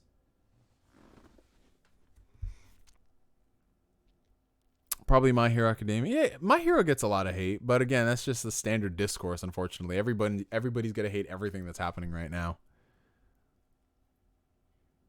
Yeah, I'm telling you. Yeah, see, Yukiko, I'm telling y'all. Have you heard of Ace of Diamond? It's a baseball show and just as good as Haikyuu, if not better. I've heard it in passing, but if you say it's good, because Haikyuu is really dope. Anne seems like that type of girl, too. True. What would you rate Dragon Ball Super Broly out of 10? If I'm being honest, Dragon Ball Super Broly, it's like an 8.5. It's an 8.5. It's like a 9.5 for that fight. But it's like an 8.5. Solid. Very, very, very good movie. Yeah, Final Fantasy 16. I would love a medieval setting. I really would. I think it's nice to return back to that. But yeah, we are all caught up on everything, y'all. Oh, snap. That is crazy. Oh, man. How long have we been going for? Almost 3 hours now? It's been almost 3 hours? Oh, shit. I think it's about time for us to end this stream, ladies and gentle germs. It's time for us to relax and play some Xenoblade. Well, actually, I do need to make some food first, but Xenoblade is calling my name. Oh man. But yeah, y'all, this was a dope ass stream. As always, it's fun. It's great that we've been able to kick it for the past 2 weeks every single Monday. It's literally like we're all just getting together for, like, I don't know, man. It's just all like we're meeting up, like, hey, what's up? I haven't seen you in a while. It's been great, you know, and it's nice, especially nowadays with so much happening in the world, you know, from the pandemic and now all the riots, that we just all take this time to focus on each other and just spend 3 hours having fun and making jokes and, you know, just the usual things, you know, that because I think that's important. Your mental health. Don't let anyone tell you otherwise, that if you're not focused on something 100% of the time, then you are wrong. You're not, because this shit, like, I'm still trying to process everything that's happened. It hurts, man. It honestly hurts, you know, from here, everywhere. But I was glad that I took, you know, 3 hours out of my day just to kick it with y'all and have some fun. It was chill. And yeah, I'm gonna go play some Xenoblade. I'm gonna have a lot of fun. As y'all can see, I'm so freaking giddy, you know. I'm so excited, man. Yes. But yeah, before we go, guys, for everybody who is watching, just some last minute housekeeping that we got to get done. I did this in the beginning of the stream, and I'm gonna do it at the end of every stream. If you guys haven't already, definitely check out our Discord right here. It's called the Phantom Weirdos. This is where we built up a big community from those watching the streams. We have different channels here if you want to talk, like just general stuff right here, like where we just talk about topics, things like that. You know, we have Backlog Brigade where, oh snap, shout out to the homie Brian. Dragon Ball Revenge of King Piccolo. Shout out to you, bro. I remember that game on the Wii. Just a bunch of other stuff that's been going on. This is a great chat for us to, you know, talk about a lot of things. We have a lot of fun. You know, our rules are very simple. No harassment. Just keep the topics to the channels and just be kind to one another. That's all it is, man. This is where I post all my announcements, like the fact that we now have a Twitch channel right here. It's basically where I'm going to start doing some more console streams. NGS the Streamer is the name. You know, it's a work in progress, like the Discord as well. That's where we're going to be doing a lot of the games that, until I get a new capture card, like PlayStation 4 and Xbox One titles. We're at 49 followers right now. I think when you hit 50 is when you can kind of like get into doing like the affiliate stuff, things like that. Again, I haven't done Twitch in so long, so I'm not familiar. But yeah, we're going to be streaming more of the Banjo games, the Final Fantasy DLC, and if anybody else donates money for us to play games, console games, we'll do it there. And we might just keep all the gaming here, because I think a lot of people like the Twitch streaming for games better than doing it on YouTube. So again, we'll just have to see what works. But yeah, if you want to check out that and the Discord, the links are going to be, well, the Discord link is down below in the video description, but the Twitch isn't, but it will be there. If you want to check it out, it's twitch.tv/NGS the streamer. And we have one last super chat from Asbel, $1.99. Haikyuu's good as fuck. Listen to openings 4 and 5. I will once I get to them, because I'm watching the series right now. But yeah, guys, follow me on Facebook and Twitter, mainly Twitter, because I do all my updates on Twitter. But Discord is where I'm going to be announcing like everything that's going on, like when we're doing a new stream, and just if you guys have anything you want to like recommend or contribute, just put it down in the Discord community. And it's just a lot of fun, man. We just all chilling, we a whole vibe. And yeah, it's what is that? I think that's all we really had to focus on. It was an amazing weekly Q&A, guys. A lot of fun. We'll probably be back sometime this week. Again, check the Discord and Twitter for more gaming. We're going to continue playing the Final Fantasy 15 DLC. That's going to be a lot of fun. So yeah, follow me on Twitch for that. And yeah, for media for now, my name is NGS, signing out. I'm going to go play some Xenoblade. Fancy meeting you here, Monado boy. Oh, God, I'm so excited, y'all. You have no idea. And I'll catch you guys later. Peace. I didn't end the stream yet because this shit, it doesn't end for like at least a few seconds. So that's why I'm just waiting until this shit cuts off. That's all I'm doing. That's all I'm doing.